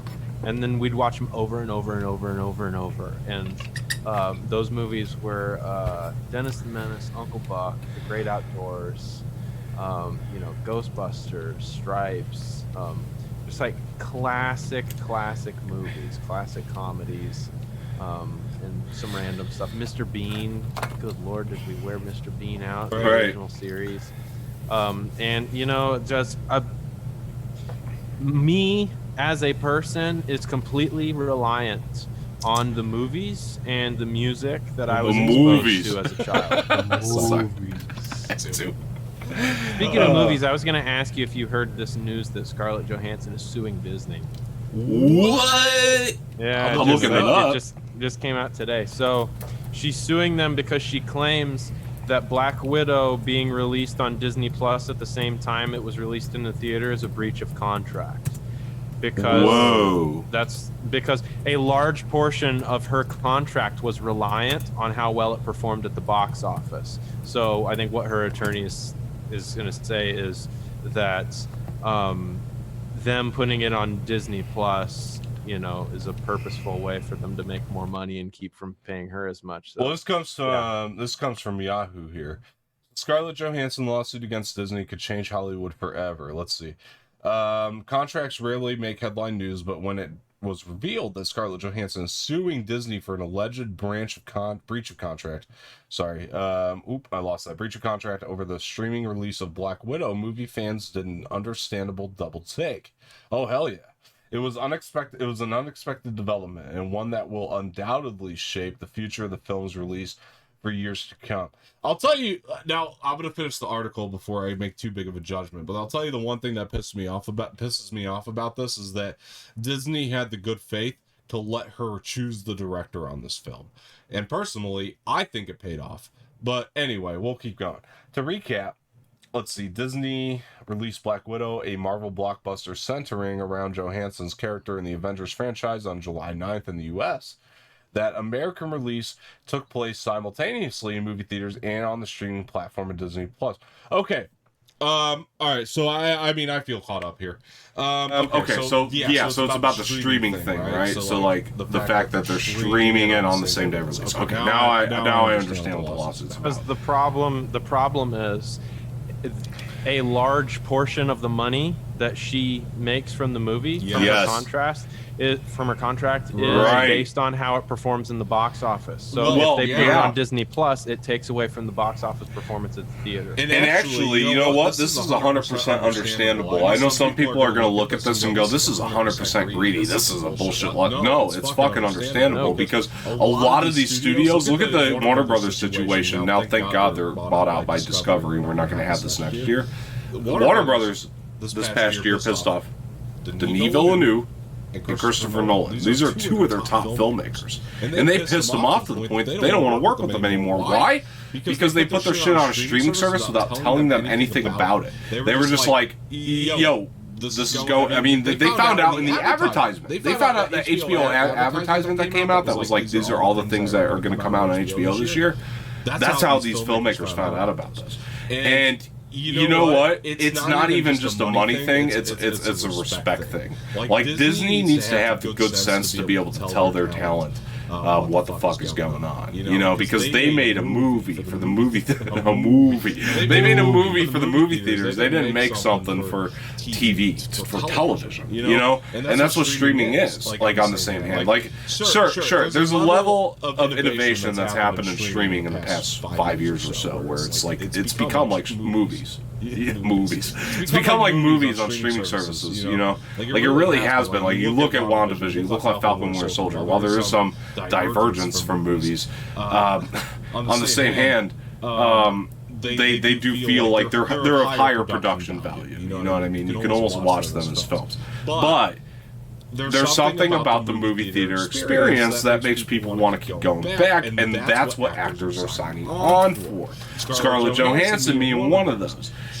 Part of her deal, like you put her on the poster for Lucy, Ghost in the Shell, I don't give a fuck what it is. But that's part of Scarlett Johansson's thing. That's her direction of her career, is she wants to be on a movie poster. She wants people to see her star in a movie on the big screen. It's part of her whole trajectory. And if you don't, you know, so by somebody just like taking that away from you, it's like, this isn't a part of where I wanted my career to go. You and I can understand that as content creators. We make certain types of content because that's what we want our brand to be. You know, if Scarlett Johansson wants her brand to be big blockbusters in the movie theater, then putting it on a streaming service kind of diminishes that in some level. I'm just saying outside of even the money part of it. Which the money part of it is how she's going to win this case, if she does win it. But it's huge. You know, I don't think there's any way that you could look at it and think that she's greedy, because if anything, it's greedy for Disney, because it keeps them from paying her based on the performance in the theater, you know? Well, we talk about this all the time on the Anaerobic Entertainment podcast about how Disney Premiere is such a ripoff anyway. Like, it's fine if you have 6 people in a room together, because you're each paying like $5 for the movie. So then it makes it so much more viable, and you don't have to buy the concession.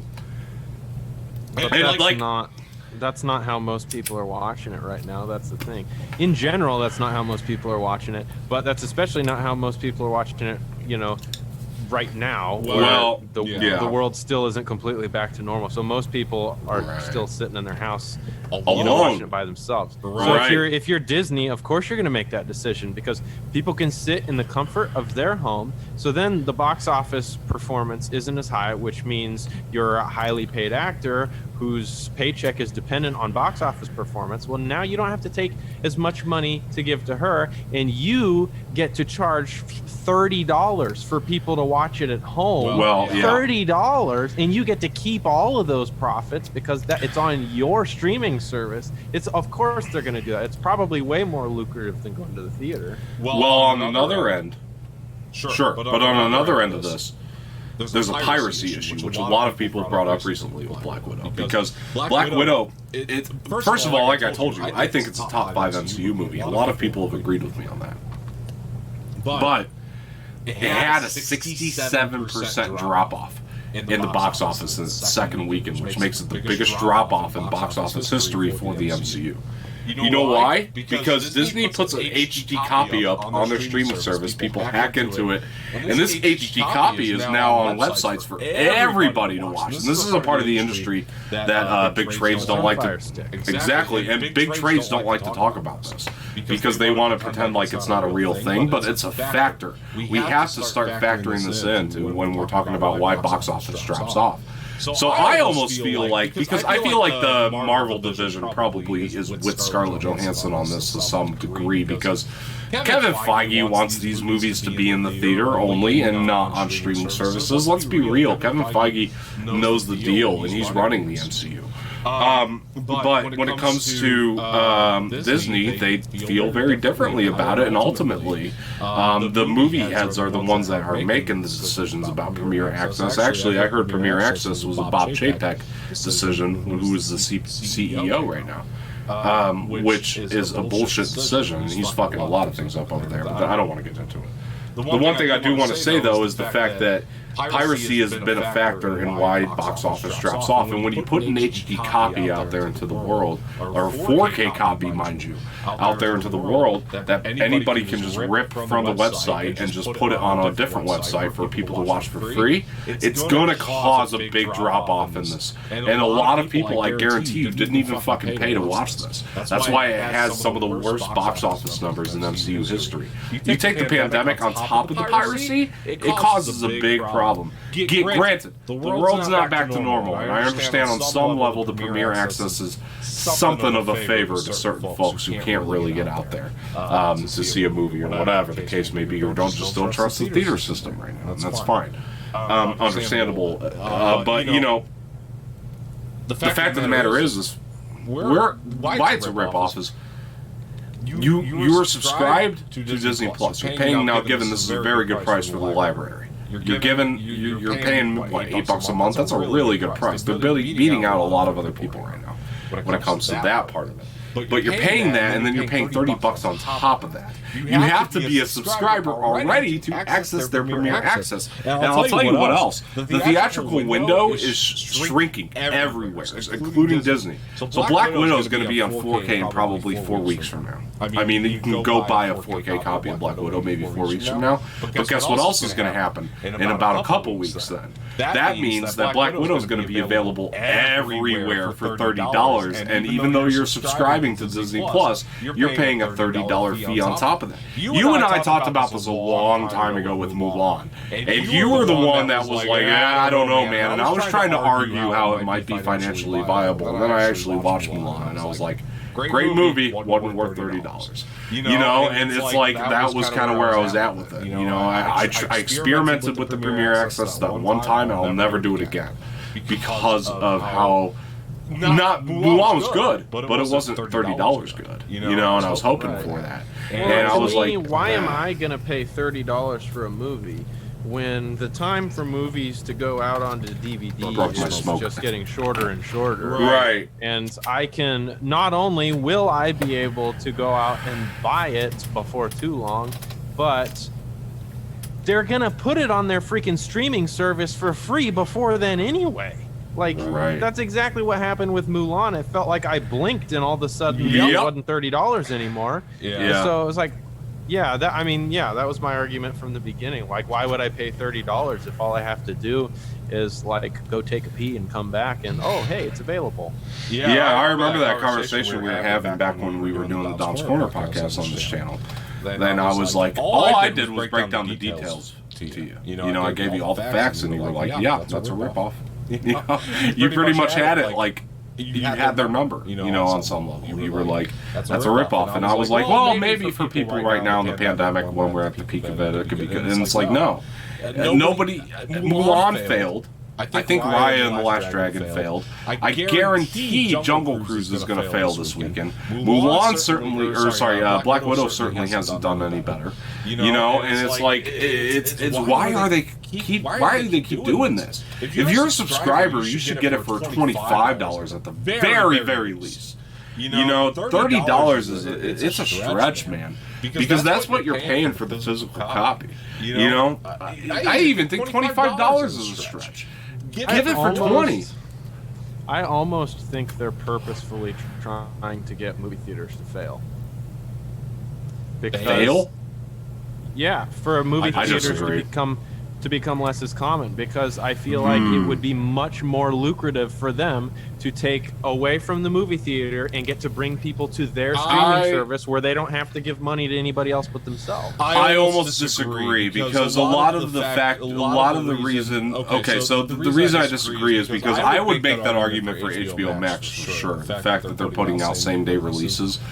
Because if they ever do that again in 2022, you better believe it's going to be for a price. Like, you're going to pay a little bit extra, even though you're a subscriber on HBO Max, if you want to see these movies on the same day. If they reincorporate that, and I think when AT&T owned HBO Max, they were definitely like, let's see if we can make movie theaters obsolete. Let's move into the next level. And while I think Disney is very keen on making the streaming service the high priority, and they have said as much, I think that there's a level to this where they're actually, I think the $30 fee is to get people back in the theaters. And I think that's almost kind of dirty on some level, especially when they were doing it on the peak of the pandemic. I think the reason they set that price is so you will go back to the movie theater. So you will risk it all to get back into the theater, because when we look at the movie industry, most of their money does come from the American box office. Like, and that's what I think it's more of a play of. I think it's a play to get people back into the theater.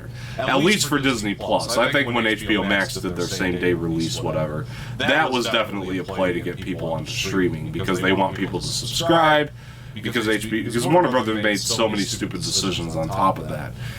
So I think that was a way you get people to subscribe, and eventually what they're probably going to do, or if AT&T had stayed involved, they probably would have made a fee to watch the movies on streaming the same day. And because people had grown accustomed to that on HBO Max, it would be a smart move now if you make the movies like $8.99 or something next year. But, you know, I think Disney just wants people to get back into the theater, and I think that they were like, well, fuck it, let's let them risk it all. Let's let them travel a couple states over to watch Black Widow or Mulan or whatever the fuck, you know, if they have to. Think about it on another hand. From another perspective. Sure. Okay. Try to imagine it from a different angle. Why would it be beneficial for theaters to become less popular?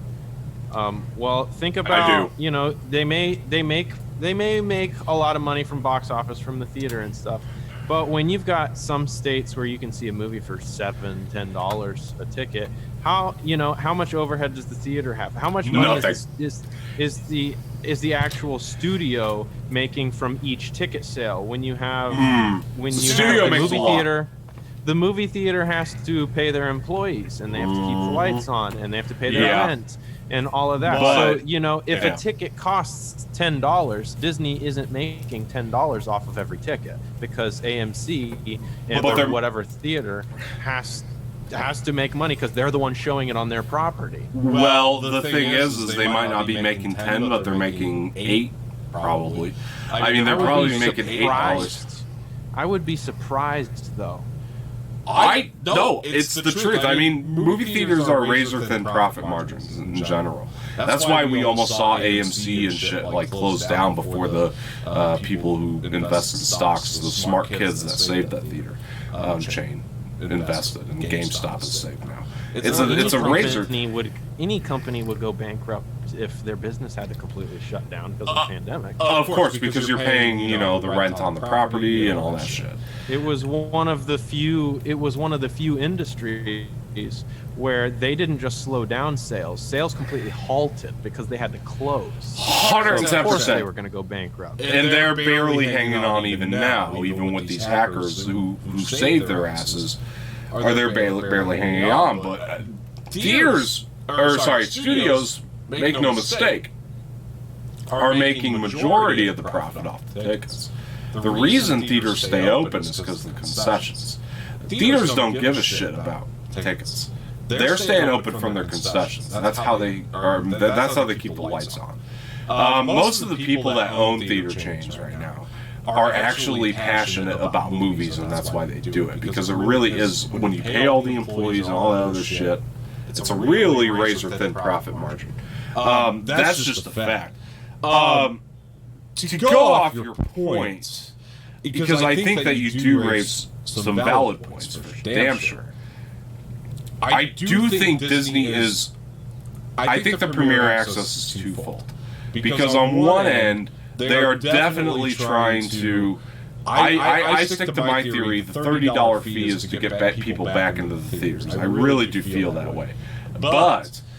to go off your point, all the streaming shows that they're making, the stagecraft technology that they're using to make Mandalorian, don't get me wrong, they are trying to figure out how to make movies at a viable point to where they don't have to put them in theaters anymore. I still feel that way. I think that on some level they want everything to go to Disney Plus, and Disney Plus eventually is going to be like $20 a month. Make no mistake about it. We might have it really good right now with the $8 a month fee, but eventually they will go to that $20 a month mark. And eventually all of the movies are going to be on the streaming service. There's no avoiding it. It's going to happen eventually. But I think the play of the fact that, the fact that they're still releasing Black Widow in theaters, the fact that they still have Star Wars movies planned for movie theaters for the next 3 years, makes me think they're one of the few studios who understand the importance of theaters right now. And they don't want them to just go down overnight. And eventually what we're going to see, I'll tell you this for a fact, eventually what we're going to see, I guarantee it, is Disney's going to buy out these theater chains. So you're going to be struggling on where to find movies here eventually in theaters. Eventually, like locally, like you might be in a good spot living in LA or Burbank. But like eventually, like for me, like in Indiana, there's going to be certain theaters that are owned by Disney. There's going to be certain theaters that are owned by Sony. So that's partially my point. That's what I was saying. If the theaters don't do well, you have two options as Disney. You can make 100% of your profit margins by going straight to Disney Plus, and you get to keep all of it, or you get to buy out the theaters, and now you still make everything, and you get to offer two different ways for people to watch. So so here, just a quick Google search. I'm trying to figure out what movie theaters typically make. So the estimation is movie theaters typically, the movie studio typically keeps between 50 and 60% of tickets from movie theaters. Right. So they still So movie theaters are still making 40 to 50% of ticket sales on average. And now from what I understand, studios make more money if it does well in the box office. Yes. So that's that kind of feeds into my point here. So that's what I base my theory off of, though, is the fact that they make more off of it than the theater itself. But anyway, go ahead. I'll let you continue. So you're sabotaging your box office performance of a movie by going straight to streaming. So now, why would you do that from a business perspective? If you're going to make more from ticket sales, if they perform better in theaters, and now you're taking people out of the theater and reversing that, so you can go back to streaming. See, if I'm Disney, this is what I'm thinking. Well, if I'm Disney, if I don't own those theaters, there is no reason why I should want people to go watch movies in theaters. When I have a streaming service, and I don't have to pay I don't have any AMC employees to pay. I don't own AMC. I don't have any of that to pay for. I don't have to pay for their rent. I don't have to give anybody 50% of my profits. I get to keep 100% of my profits because I own my website, and I get to bring people to subscribe to Disney and get to bring people to pay $30 per movie on top of it. So the other option is, either way, I feel like they benefit from studios failing, or from theaters failing. Theaters fail, everybody goes to stream, and they get to make more money. They have to give less of it to other people. If theaters fail, the second option is they get to buy out the theaters. Either way, I agree in the sense that I think it might be a little bit of column A, a little column B on that sense, because on one end, it's an experiment, right? You bring out Mulan, we roll that out for $30 on the streaming service, which people are going to pay, without a doubt. People are going to pay that. You're going to make a little bit off of that. but there's going to be the fucking idiots that are going to go out to the theater. So I think it's a little column A, a little column B. I think that this, in a way, sends a message to people that, hey, before you know it, streaming is going to dominate. And I'm not going to like argue that point at all. It is going to dominate. And it sucks because we all love the theater experience, or at least you and I, or folks like us. We really like going to the theater to see shit. I mean, could you imagine, like, you for yourself, I mean, not seeing Rise of Skywalker in the Chinese theater or wherever the fuck you went? I mean, that's incredible, dude. I mean, that's where Star Wars first premiered. And you could probably tell me everything about that. Here's a better example. When you and I went to see Last Jedi, dude, I remember that entire day. You know what I mean? But I can't tell you what the fuck I was doing when I watched Mulan, you know? It was like, I just put it on, you know? And because I paid that $30. So I don't know. My point is, though, overall, it's unfortunate because they're taking that away. But I think on the same hand, they're also kind of for the theaters right now because... Okay, I think what they did is they put Mulan out, and they saw that Mulan was like not a success when it came to Premiere Access. It didn't really do all that well. It did better than some of their other ones, but with Premiere, but it didn't do as well as they thought it might because there was a lot of dumbasses and people who were just craving to get back into the theater. Let's be real. Who went out to the movie theater to see it, you know? And they went over to whatever theater was open to try to find a way into Mulan. And then there were a lot of people that really had a stigma against Mulan and really just didn't give a shit, especially once they heard the reviews weren't all hopped up to what they were, you know, they thought they might have been. So I think they did the experiment, and they were like, it didn't do as well as we thought, which is why I think by the time December rolled around last year, Kathleen Kennedy was out on that stage. She was like, yeah, we're still going to put Star Wars movies in theaters now. Don't worry about it. That said, I think if Mulan had been different, I think if the success from Premiere Access had been more successful, the game plan was different. I think they had a plan A and a plan B. I think, like, the plan B would have been... I think the plan B is what we're ultimately at, where it's like theaters are still kind of important right now. But plan A would have been, let's go all in on streaming. COVID is boosting this plan. I think you're right in the initial sense.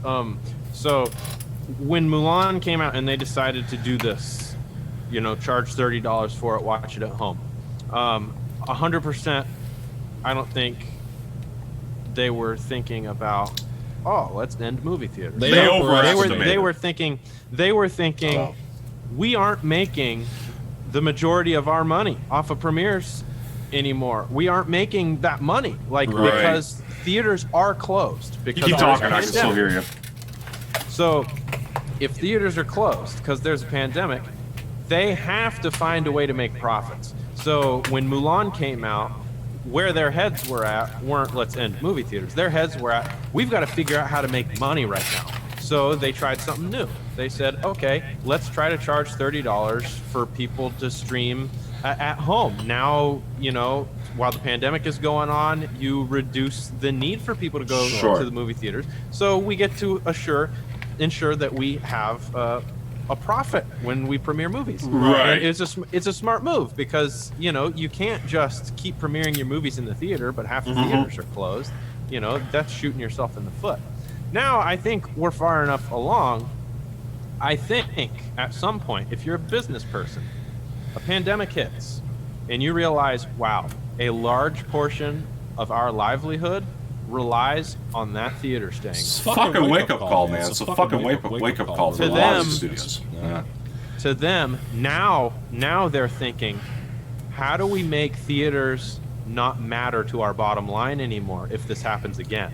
If this happens again, how do we make it so we don't care that the theaters are closed? How do we? So at this point, their heads have to be at, how do we make theaters obsolete? Because whether directly or not, as a business person, your line of thought has to be, whether directly or indirectly, how do I make movie theaters obsolete? Because if a pandemic happens again, those theaters are closed, which means my bottom line is going to be cut in half.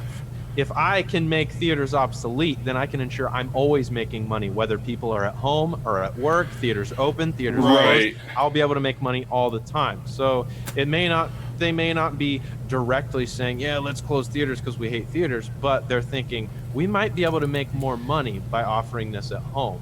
Because if a tragedy happens, everybody can watch stuff at home. 100%. And I agree with you on a lot of points that you just made, but where I don't disagree with you. It's not even a disagreement, but what I question within the studio is why are they still charging $30 for these good loyal subscribers? Wouldn't it be smart after all the failures on Disney Plus with this Premier Access, wouldn't it be smart of them to finally say, we gotta lower this price? Because I predicted they were gonna lower it by the time they put Black Widow out. And they didn't. And it's bullshit. And I hope that after this Scarlett Johansson shit that we were talking about, they finally smarten up and do it. You know, like, that's my question. Why haven't they lowered the price then? I think that it is smart on the business sense, and to your point, to give you the credit here, it's smart for them to say, we don't need the theaters anymore. We can get 100% profit if we're just putting it all on streaming. And what you get out of subscribers is substantial when you look at the fact that every year somebody new is moving out of home and going to college and getting their own subscriptions and finding jobs. When you look at that factor, your streaming subscribers continuously grow. And they have grown substantially beyond what they ever thought they could. Disney Plus is doing incredibly well right now. Well beyond what they thought they were going to do when they came up with the idea. And a lot of that was due to the pandemic. But my question is, if we're at that point, why are we still doing the $30 bullshit that they don't have to do? Honestly, they're doing well enough. I think they did it because they could. Because people couldn't go to theaters and people wanted to watch new movies, so they said, why can't we charge $30? They can't watch it anywhere else. You know, we've got them stuck between a rock and a hard place. Either you don't watch the movie or you cough up $30 and pay it. And you know, yeah. At this point they know whether it's a good price or not. At this point, they have a financial department that has already debated about this in a boardroom, and they've already talked about this. So they know what the plan is. They're not going to keep charging $30 if either they don't have a motive behind it or it's already lucrative and we just don't realize how lucrative it is. So they have a reason behind it. For some reason, they wouldn't continue to charge $30 at this point if they didn't have good reason for it. So either they're doing it because they have some ulterior motive by doing that, or they're doing it because, well, it's actually working. But it's not working. And I think it's also likely. Here's the problem. I'm going to read you this article. We're going to pull this up here because I think it's also very likely too that Bob Chapek doesn't know what the fuck he's doing. And now let's read this. Hold on. Okay, Disney's New World Order leads to confusion and bruised egos, which comes from Variety. This is true though. Like, listen to this. This is fucking nuts though. The Walt Disney Company is in throes of major leadership shift, with newly minted CEO Bob Chapek asserting more authority as the longtime leader. He replaced Bob Iger. Bob Iger, by the way, folks, one of the best CEOs of all time. I recommend picking up his book if you ever want to know how to run a business. Listen to this guy. He made 7 $1 billion hits in 1 year. That's not an easy feat. Anyway, Bob Chapek asserting more authority as the longtime leader he replaced. Bob Iger prepares to surrender his executive chairman role. Basically for Bob Chapek. The two men's once warm. Okay, here we go. The two men's once warm relationship has grown strained. So, like, I want to recognize here too, Bob Chapek is still at Disney, but he's just like a chairman of the board at this point, but he's not CEO. He's handed that power to Bob Chapek. According to 4 insiders. Hold on. What the fuck? I lost my place. According to 4 insiders. Okay. Here we go. At the corporate level, Iger has moved much more into the background than he was a few months ago, which is natural, given he's stepped down. Even on the creative side, insiders say. In a sign of the leadership transfer taking place, Chapek has not only joined Iger in creative meetings, but actually convened some this spring with top creative teams in television under Peter Rice and Dana Walden. Everyone is becoming more and more differential to Chapek. According to one Disney executive who asked not to be identified, things are radically different than they were 6 months ago. And I also want to point out, if this was any other website but Variety, I'd call that bullshit. But it's Variety, and they definitely have good sources. The insider noted that the senior leaders have tried to insulate the creative teams from all the upheaval. So basically, to break that down real quick, the creatives have no fucking say where their movies are going. Others say that Chapek was initially hesitant to assert himself more on the creative side because he assured the CEO job in February 2020 his attention was focused largely on dealing with keeping Disney afloat at the height of the pandemic after the company's theme parks were forced to shut down, because this guy used to run the theme parks, so I also want to point that out. Production halted and movie theaters closed. For the most part, Chapek's style has gotten positive reviews. He lacks Iger's flash and charisma, but as an insider notes, he's coming into his own. He lets you know what he wants without imposing it. Iger loved to discuss and debate different initiatives, while Chapek prefers to delegate more tasks and make decisions. Disney sources point out that the two have very different personalities and approaches, which is probably normal, but let's listen to this, which some can find disconcerting at times. Okay, here we go.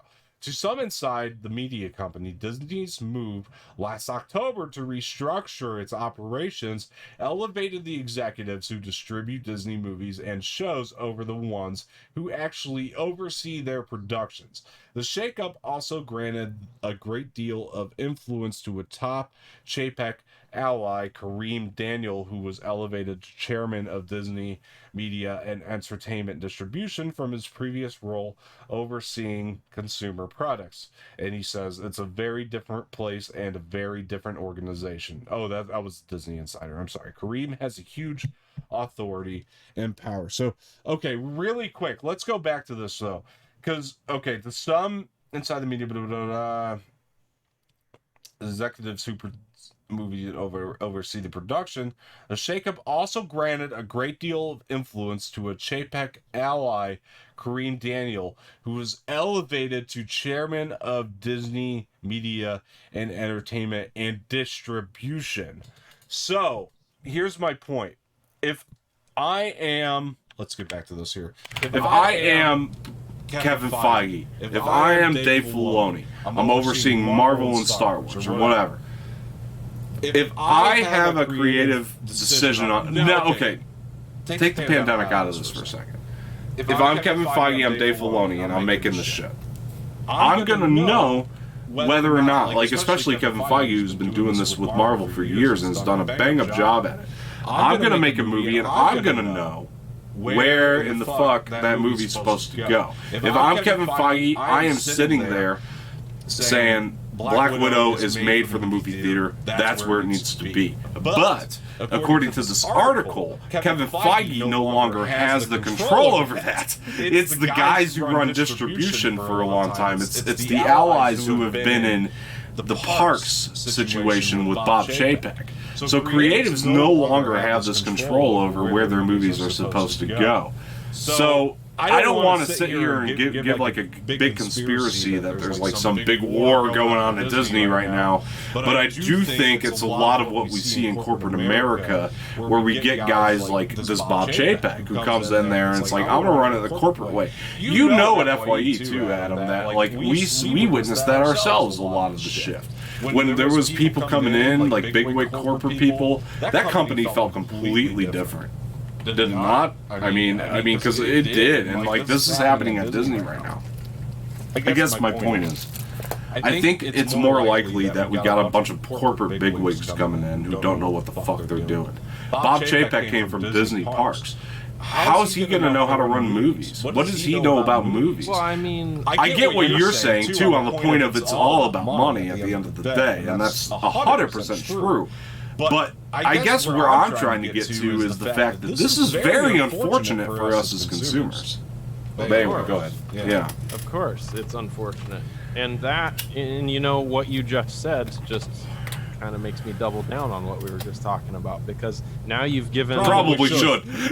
Now you've taken control away from the creatives in determining where their movies get to go. Now you've got a new person stepping in that's in charge, and he's given a bunch of bigwigs power to determine where movies get to show. So now it really is all about money, because the people who are making these movies and these TV shows, they're gonna get their paycheck, you know, and then their main focus is gonna be, I want this done my way because I'm a creative. And they're gonna be thinking, I want this to go into theater because this is my movie and it deserves to be in the theater. And that's why creatives should be trusted, because they don't just have money in mind, they have their legacy in mind, you know? Yes. And so when you take that power away from them, now you got a bunch of bigwigs, and the bigwigs are like, I don't give a damn about your legacy. If I can make more money by taking this out of the theater, that's what we're gonna do. And now you don't have the power to tell me no. So and you're right. And you know the thing that I struggle with so much too.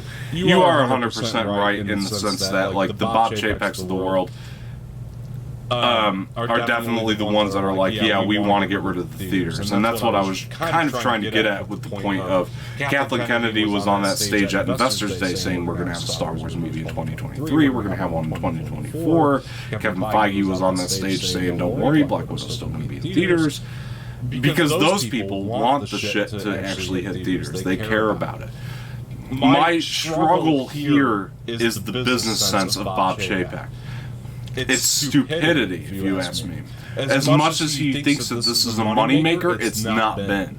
Because you're right on your point. As far as him wanting that, him wanting to make the theaters obsolete, I definitely think he's a part of that. Especially after reading the article again. I definitely think he's a part of why Disney Premier Access has been such a push lately.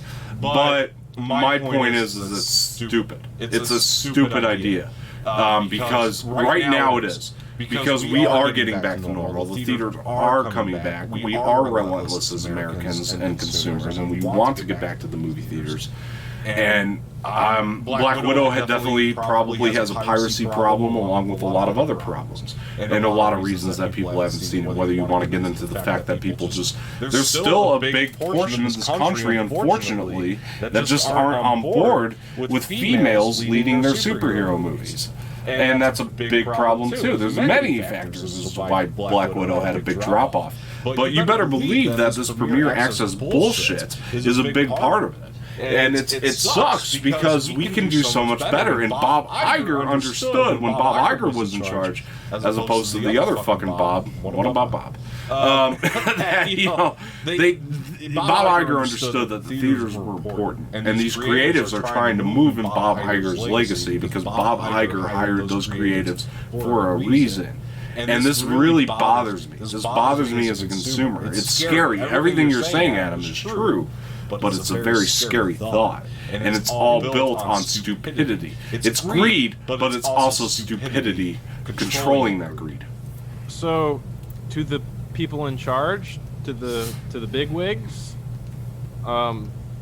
it's only stupidity if it doesn't make money. And it's not. When you're in a position of power, the only thing that makes an idea stupid is if it causes you to lose money.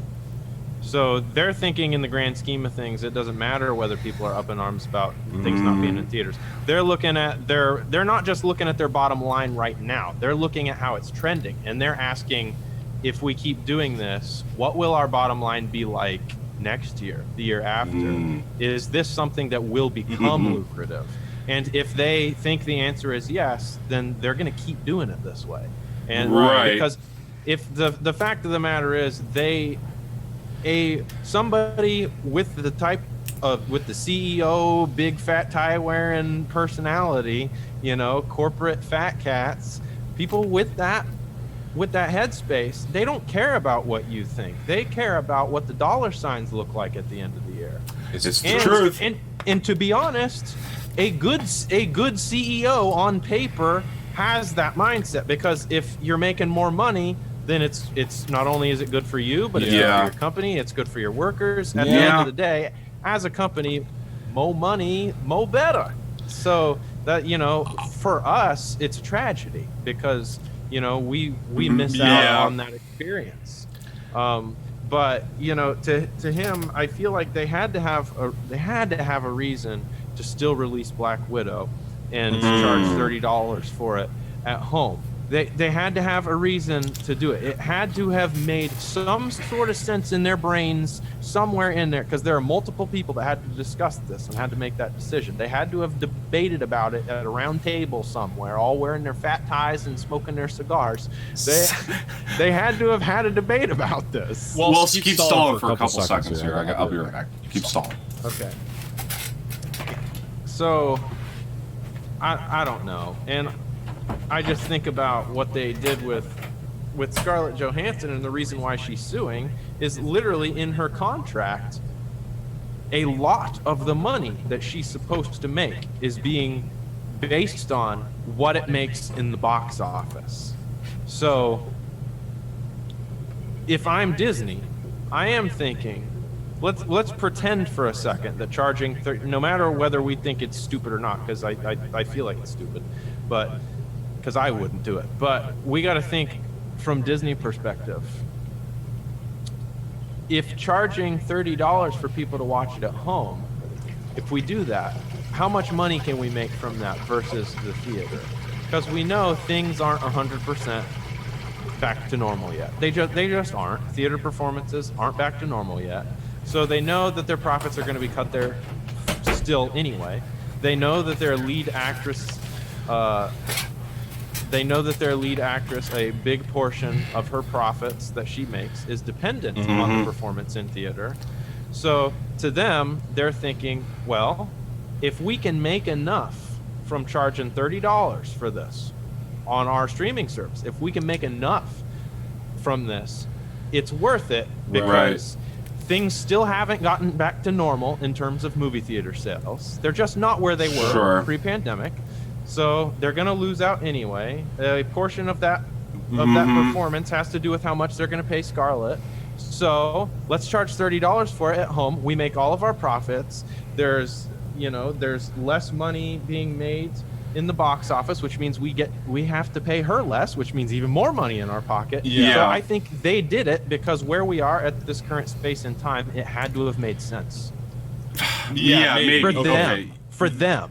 Not any of us, but for them. And I get that because I always argue the point to people that bitch about the Star Wars sequels. It's like, well, they fucking made money, folks. I always argue that point. You know what I mean? Like, people don't get that. So I get exactly the point you're coming from. My point is there, though. I mean, there's still a certain level of bullshit that comes along with all this. Like there still is. And the other sense of this, or the other fact about it, is the fact that their numbers have been revealed, and their premiere access has not done well yet. So are you, I guess, this is my question, are you trying to go off the point, because this is what I gathered, that you think that it's done well enough to where it's going to shape the future of the company? Is that kind of where you're going? It's done well enough to where they can warrant continuing to do it. I see. And they might be able to create a business model moving forward where potentially, maybe it's not till years in the future, potentially they figure out a way to where they can at least make a good portion of their initial box office profits by doing it online instead of a theater. Maybe that's not the case right now. But it might very well be a case right now, though, still, because, like I said, the fact of the matter is, things aren't normal still in theaters. The same amount of people aren't going to theaters as they were before. It's much better. We're on our way. But right now, especially, a month ago or 2 months ago, things just aren't back to where they were before. So their profits in the theater are down across the board no matter what they do, because things just aren't back yet. So their sales from charging $30 on Disney Plus, they may be low when we look at them, but to them, it's still worth doing because it's higher. Their sales are higher doing that than they would have been if they took away that option and said, just go to the theater.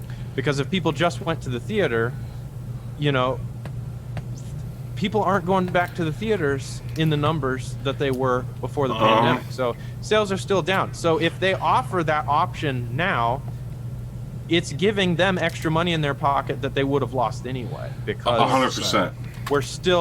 we're still getting back into it. And I think this is their time to experiment.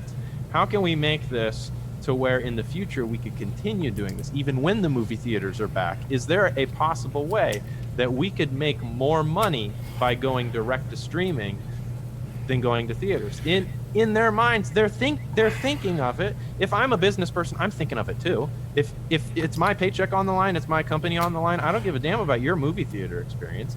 If I can find a way to revolutionize how movies are premiered and viewed and how studios are making money, if I can figure out how to make more money by putting it straight into people's homes, then I'm going to do it. So they're asking themselves that question right now. They have to be. Because the fact of the matter is, you know, when you talk to virologists and stuff like that, they've predicted for a very long time that there was going to be some sort of pandemic, that there was going to be a virus.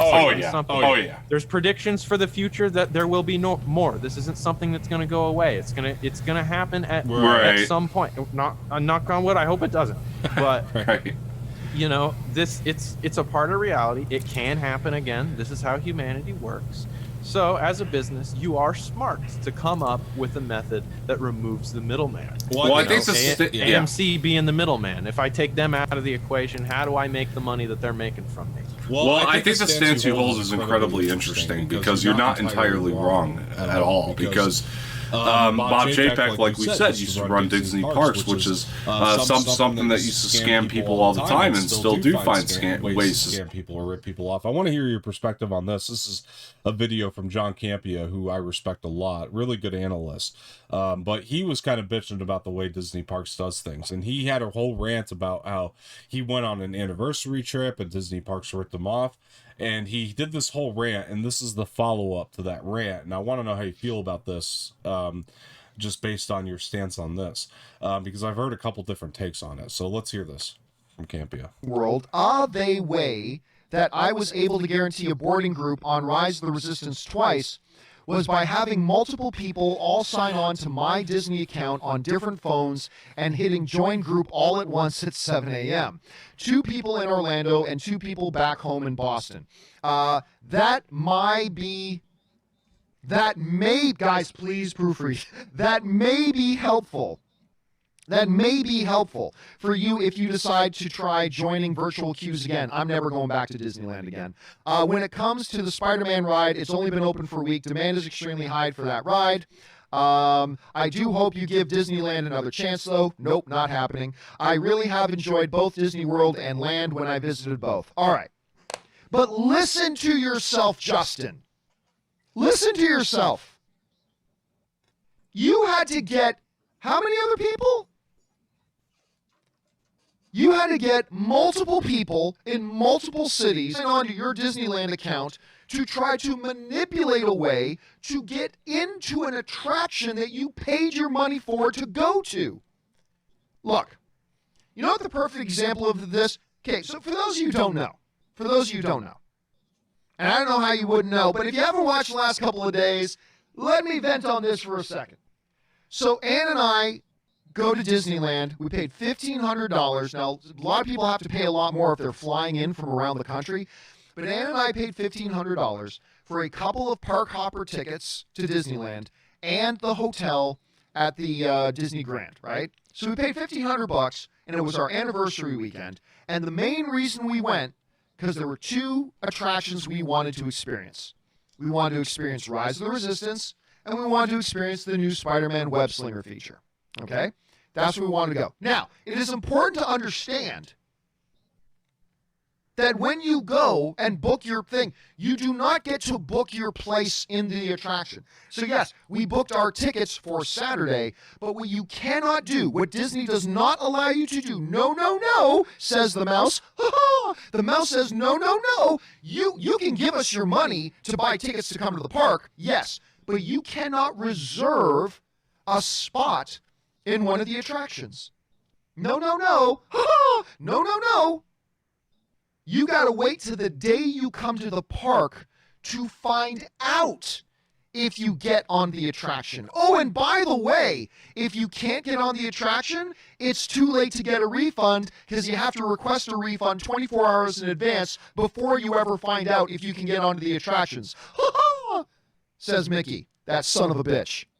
Okay? Now, I've had some monumental-sized morons on Twitter going, oh, John, you just think you're entitled. Fuck you. I don't think I'm entitled. I think I'm a consumer who paid money to a company for an experience that they advertise, and then once I got there, I didn't get to have that experience, and they wouldn't refund me my money because it was too late, and they give me no way. You know what this is like? Here's what this is like. I just thought of this. Let me bring this up here. Imagine, okay, let's bring up the campy classroom for a second, all right? Imagine this. You're sitting at home, and you see a commercial from an AMC theater. And AMC says, come to the theaters this weekend and see Endgame. Woo! We've got Endgame, says AMC Theaters. Come on. Look at this great new movie. Let's pretend it's new. Look at this great new movie, Avengers Endgame. Don't you want to see Avengers Endgame? Look at all the smiles they put in their advertisements. Look at all the smiles on the people's faces coming out of the theaters having seen Endgame. Endgame's wonderful. Look, here's another average guy. Endgame was great. Look at all these average people. Look at the smiles on their faces. Don't you want to come see Endgame? Great, says AMC Theaters. Today, buy a, I don't know, let's say $60 tickets. So let's say, $60 to get 2 tickets for you and a date, and then it'll get you a popcorn and a couple of large drinks, okay? But you got to buy that in advance. You got to buy it in advance, okay? So AMC says, come on down to AMC this weekend, and, you know, Endgame is playing here. Woo! Endgame! Yeah! And they say, but you got to buy your tickets now. Got to buy them now. Get online, pay $60. You'll get 2 tickets to come to the theater. You get a large popcorn and 2 drinks. Okay, great. Here's the problem. You buy the tickets. You then go to AMC on Saturday, the day your tickets are for. And they tell you Endgame is awful.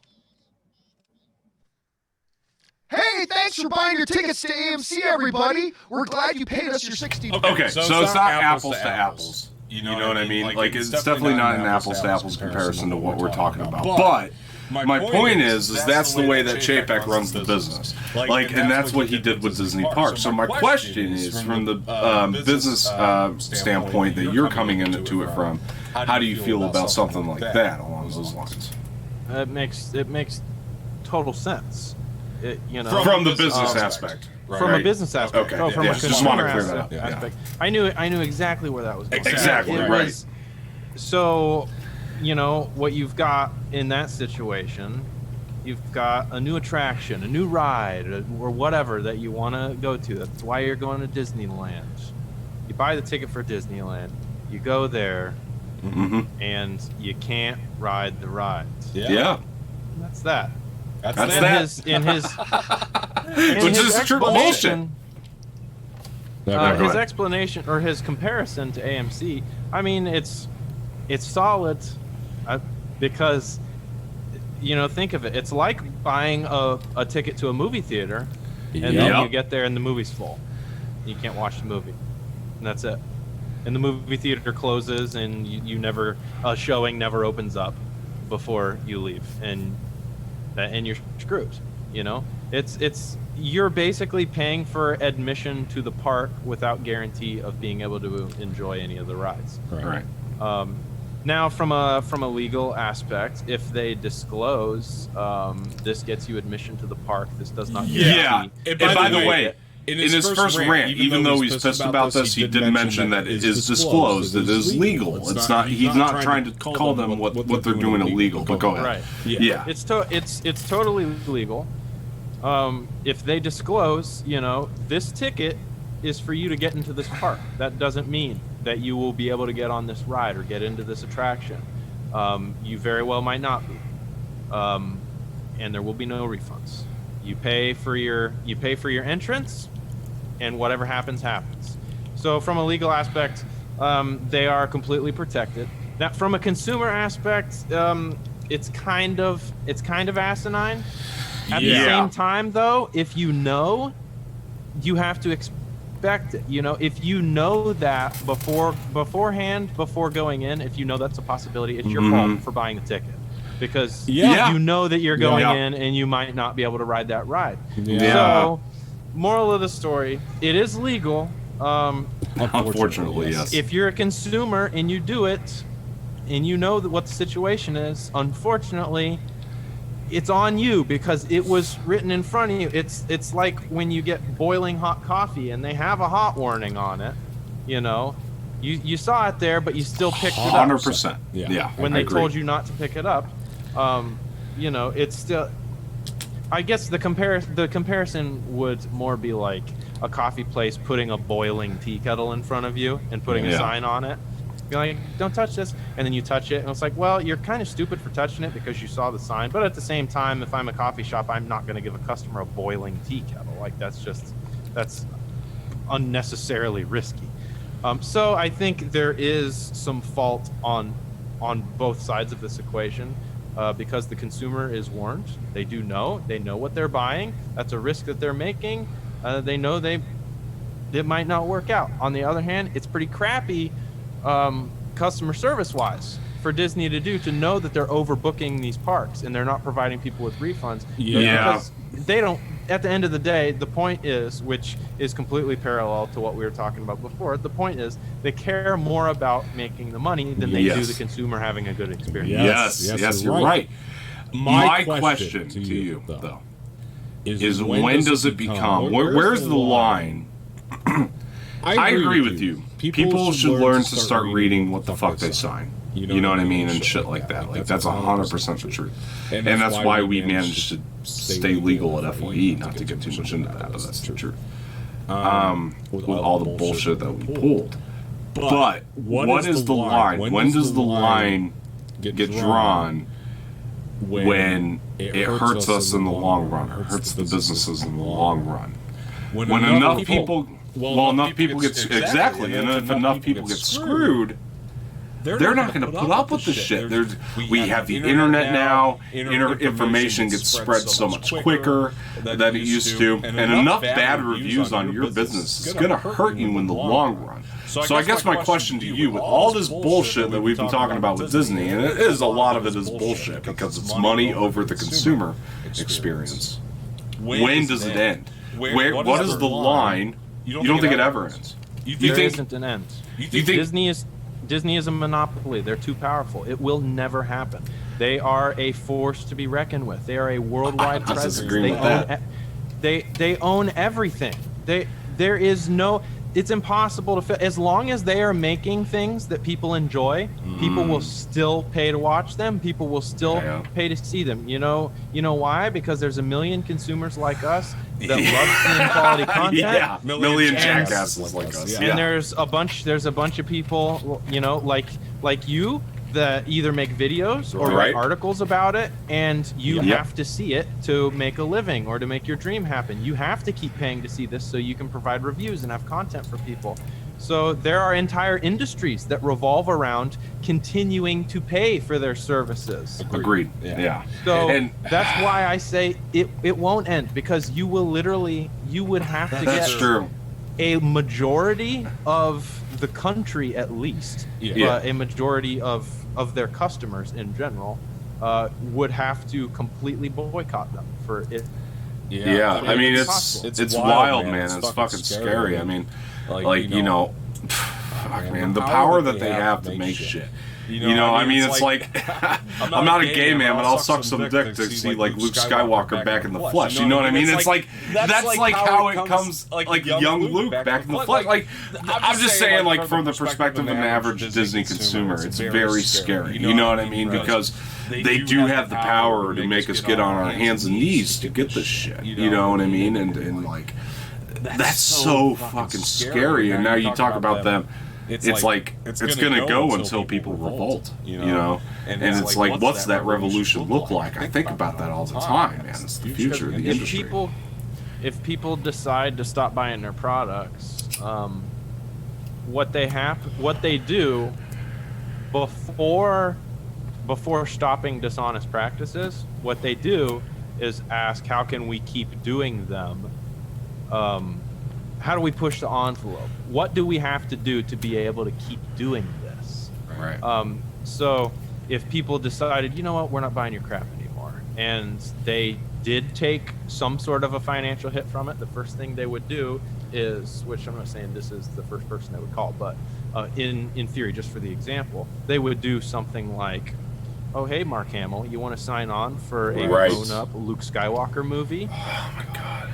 And everybody goes, you know what? We're not as mad at you as we thought we were. And everybody's back to buying tickets again. And we'll give. We'll continuously give. You know what I mean? We'll give whatever we got to see that shit. You and I are signed up for Disney Plus right now. It's an $8 a month service, but is it going to be forever? And that's what's scary. That's what's so scary is the fact that, dude, we might be paying $100 a month for some of these fucking services. And it's going to get to a place where we have to pick and choose. And I don't want to take the idea off the table completely of these services making their own streaming devices. And that's even scarier. The fact that we right now, we pay for Roku. Eventually they're going to get smart and they're going to be like, you know what, we don't need Roku, we don't need Fire Stick. We can make our own streaming devices and make our content exclusive to that. Isn't that really scary to think about? The fact that like eventually like we're going to be spending all this money on this other shit that we don't. It's like it's not a necessity, but if you're as big a Star Wars fan per se as you and I are, or big a Harry Potter fan per se as you and I are, it's gonna become a necessity. Maybe. But I guess this goes into a bigger point, I guess, to where it was like when George was making this shit back in the day, it wasn't about that, and that's what scares me. No. Like you and I both like we defend the sequels, you know, a lot and shit, and we defend new Star Wars a lot. But what scares me is some of the points that these people bring up who don't like this shit, and the reason they don't like this shit is they see that it's made by capitalists. Well, not made by capitalists, but capitalists run the people that do make it. You know what I mean? And that's what's scary about it. Here's the thing. The world revolves around money. It always has, it always will. I'm not going to debate politics. I'm not going to share what system I think is best. But what I will say is what people need to understand. Human nature. We are an inherently greedy species. We care about each other to a certain extent. There is good in all of us to some extent. But overall, we do tend to be a greedy species because we are survival based. It's survival of the fittest. It's always been that way. We always do what we have to do to protect ourselves and protect our loved ones. And that's always number one. And because of that, we are greedy when it comes to land, we're greedy when it comes to food, we're greedy when it comes to money. And that's something that will never go away. And I know people like to rip all different sorts of politics and be like, capitalism is bad because it's greedy, and this communism is bad and socialism is bad and all of this, and like to point out the faults in all of these. The fact of the matter is, no matter what, the reality is whether we are capitalist, socialist, communist, whatever you want, the world will always revolve around money. The difference is whose hand that money ends up being in. The difference is who has potential to make more money. So with capitalism, it makes it very easy for people to be greedy and do dishonest things. Now, the benefit of it is that it does give people the opportunity to make more and join in on that. It creates the opportunity for people like you and I to where we could be in a position of power or money. So it's not like every single person is always damned forever. Sure. But it does tend to leave some people in the dust because some get more greedy than others. Now, the problem with something like communism, now the good thing about it is that sure, people are fed, sure, people have health care. The problem is all of the power legally is concentrated to one group of people in the government. And you are trusting that those people will stay faithful forever. You're trusting that those people won't get greedy. The problem is humans are always greedy. And when they do get greedy, they have the potential to reap all the rewards they want. And they can stop feeding you at any time. They can stop giving you healthcare at any time. They can take away your paychecks at any time because legally they have a right to do it because that power has been given to them. So no matter what, no matter what you go towards, the fact of the matter is humanity as a whole, because we're survival based, we get greedy at some point or another. No matter what form of government we have, people will always exploit it to some extent. We have to work, we got to do what the best we can to air our grievances and fight back when we see fit. But the fact of the matter is you can't expect anything to ever be perfect, no matter what side, what side you're on. And I do think I do think that one of those things is as a whole has the potential to be much more dangerous than the other one. I won't say which one, but now I wanted to say this to be a little less doomsday, a little less dramatic. Here's the hope. There are good people, and there are intelligent people, and Elon Musk. Sorry, that's a belief of mine. Go ahead. I think I'll start a whole nother. Somebody's in the comments right now who wants to argue about podcast for another time, folks. Go ahead. Sorry. Okay. So there are always people that will have the interest for their peers in mind, the interest for the greater good in mind. There will always be somebody at some point. Now there will always be somebody who isn't, but at some point there is going to be somebody. So the benefit is there is money in pleasing people. There is, if you know how to do it. There is a line. I think you can push people, you can exploit people up until a point, and you can go pretty far with it. And if you teeter on that line, you can continue exploiting people and making max amount of profits. And you can teeter that like forever. And I think that's what a company like Disney would probably be pretty good at. You know, is it that bad yet? I don't think so. But if we're talking about where it could be in the future, I think it absolutely could get worse. No, I mean the apocalypse is going to happen. Like the apocalypse isn't going to happen overnight. I mean, right? I mean, it's there's a lot of silver linings here that we got to get. But theoretically, you can continue exploiting people to a certain point before it does hurt your bottom line. Eventually it will. Because in the society we have, I am of the belief that we aren't a capitalist society. I think we are a corporate socialist society. I agree. We are socialists to people who have more money and more power. I agree. And we claim to be capitalists. If we were a free market capitalist country, everybody would have equal opportunity. Everybody would have the same regulations. Taxes would be the same across the board, and some people wouldn't be able to avoid them, and others wouldn't. Everything would be even across the board. But it isn't. We give rich people and corporations bailouts, and we don't give people down here any. That's corporate socialism. We give the wrong people assistance. So, but enough of the country is free market enough to where the people do get to determine how well businesses do to a certain extent. So we do have the power to say, you know what, we're not buying your crap anymore. And somebody in that company will have the opportunity to look and say, you know what, maybe we could make more money if we pulled back a little more. Maybe we could make more money if we focused a little more on pleasing our customers. Because they do have the power to hurt our bottom line, and they are. Maybe they're not destroying us. But one good person could step in and say, we might just be able to make more money if we do everything right, if we try really hard to please them.